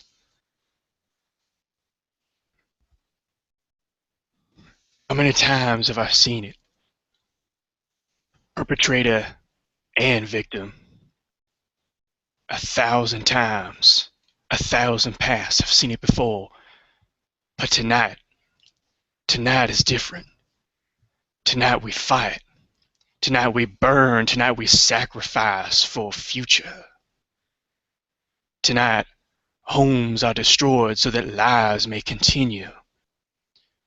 Tonight I fight and I stride forth on this war zone to save Eros, or at least what's left of him.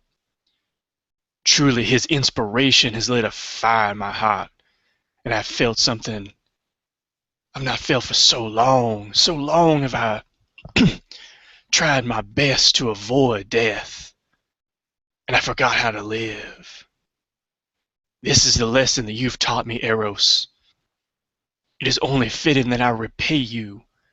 If I do not save your life, then I shall consign your bones to a holy place. You'll be known forever as the Flame Dancer.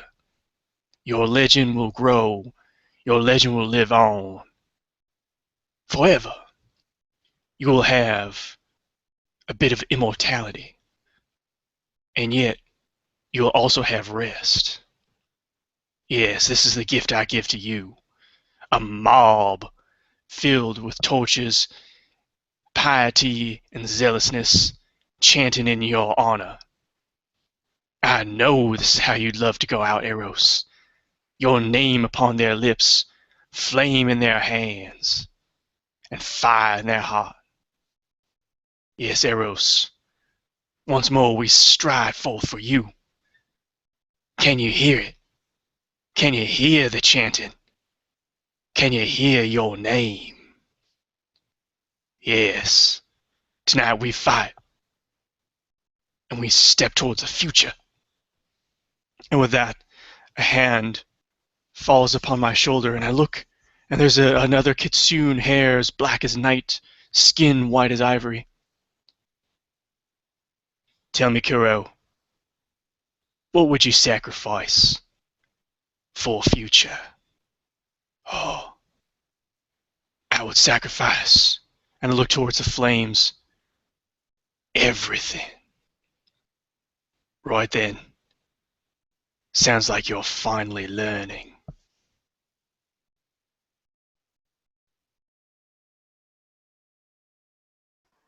And thank you for that. And remember, by Ring of Fire, it's awesome. You can make your own Ring of Fire in the sky. Whoa!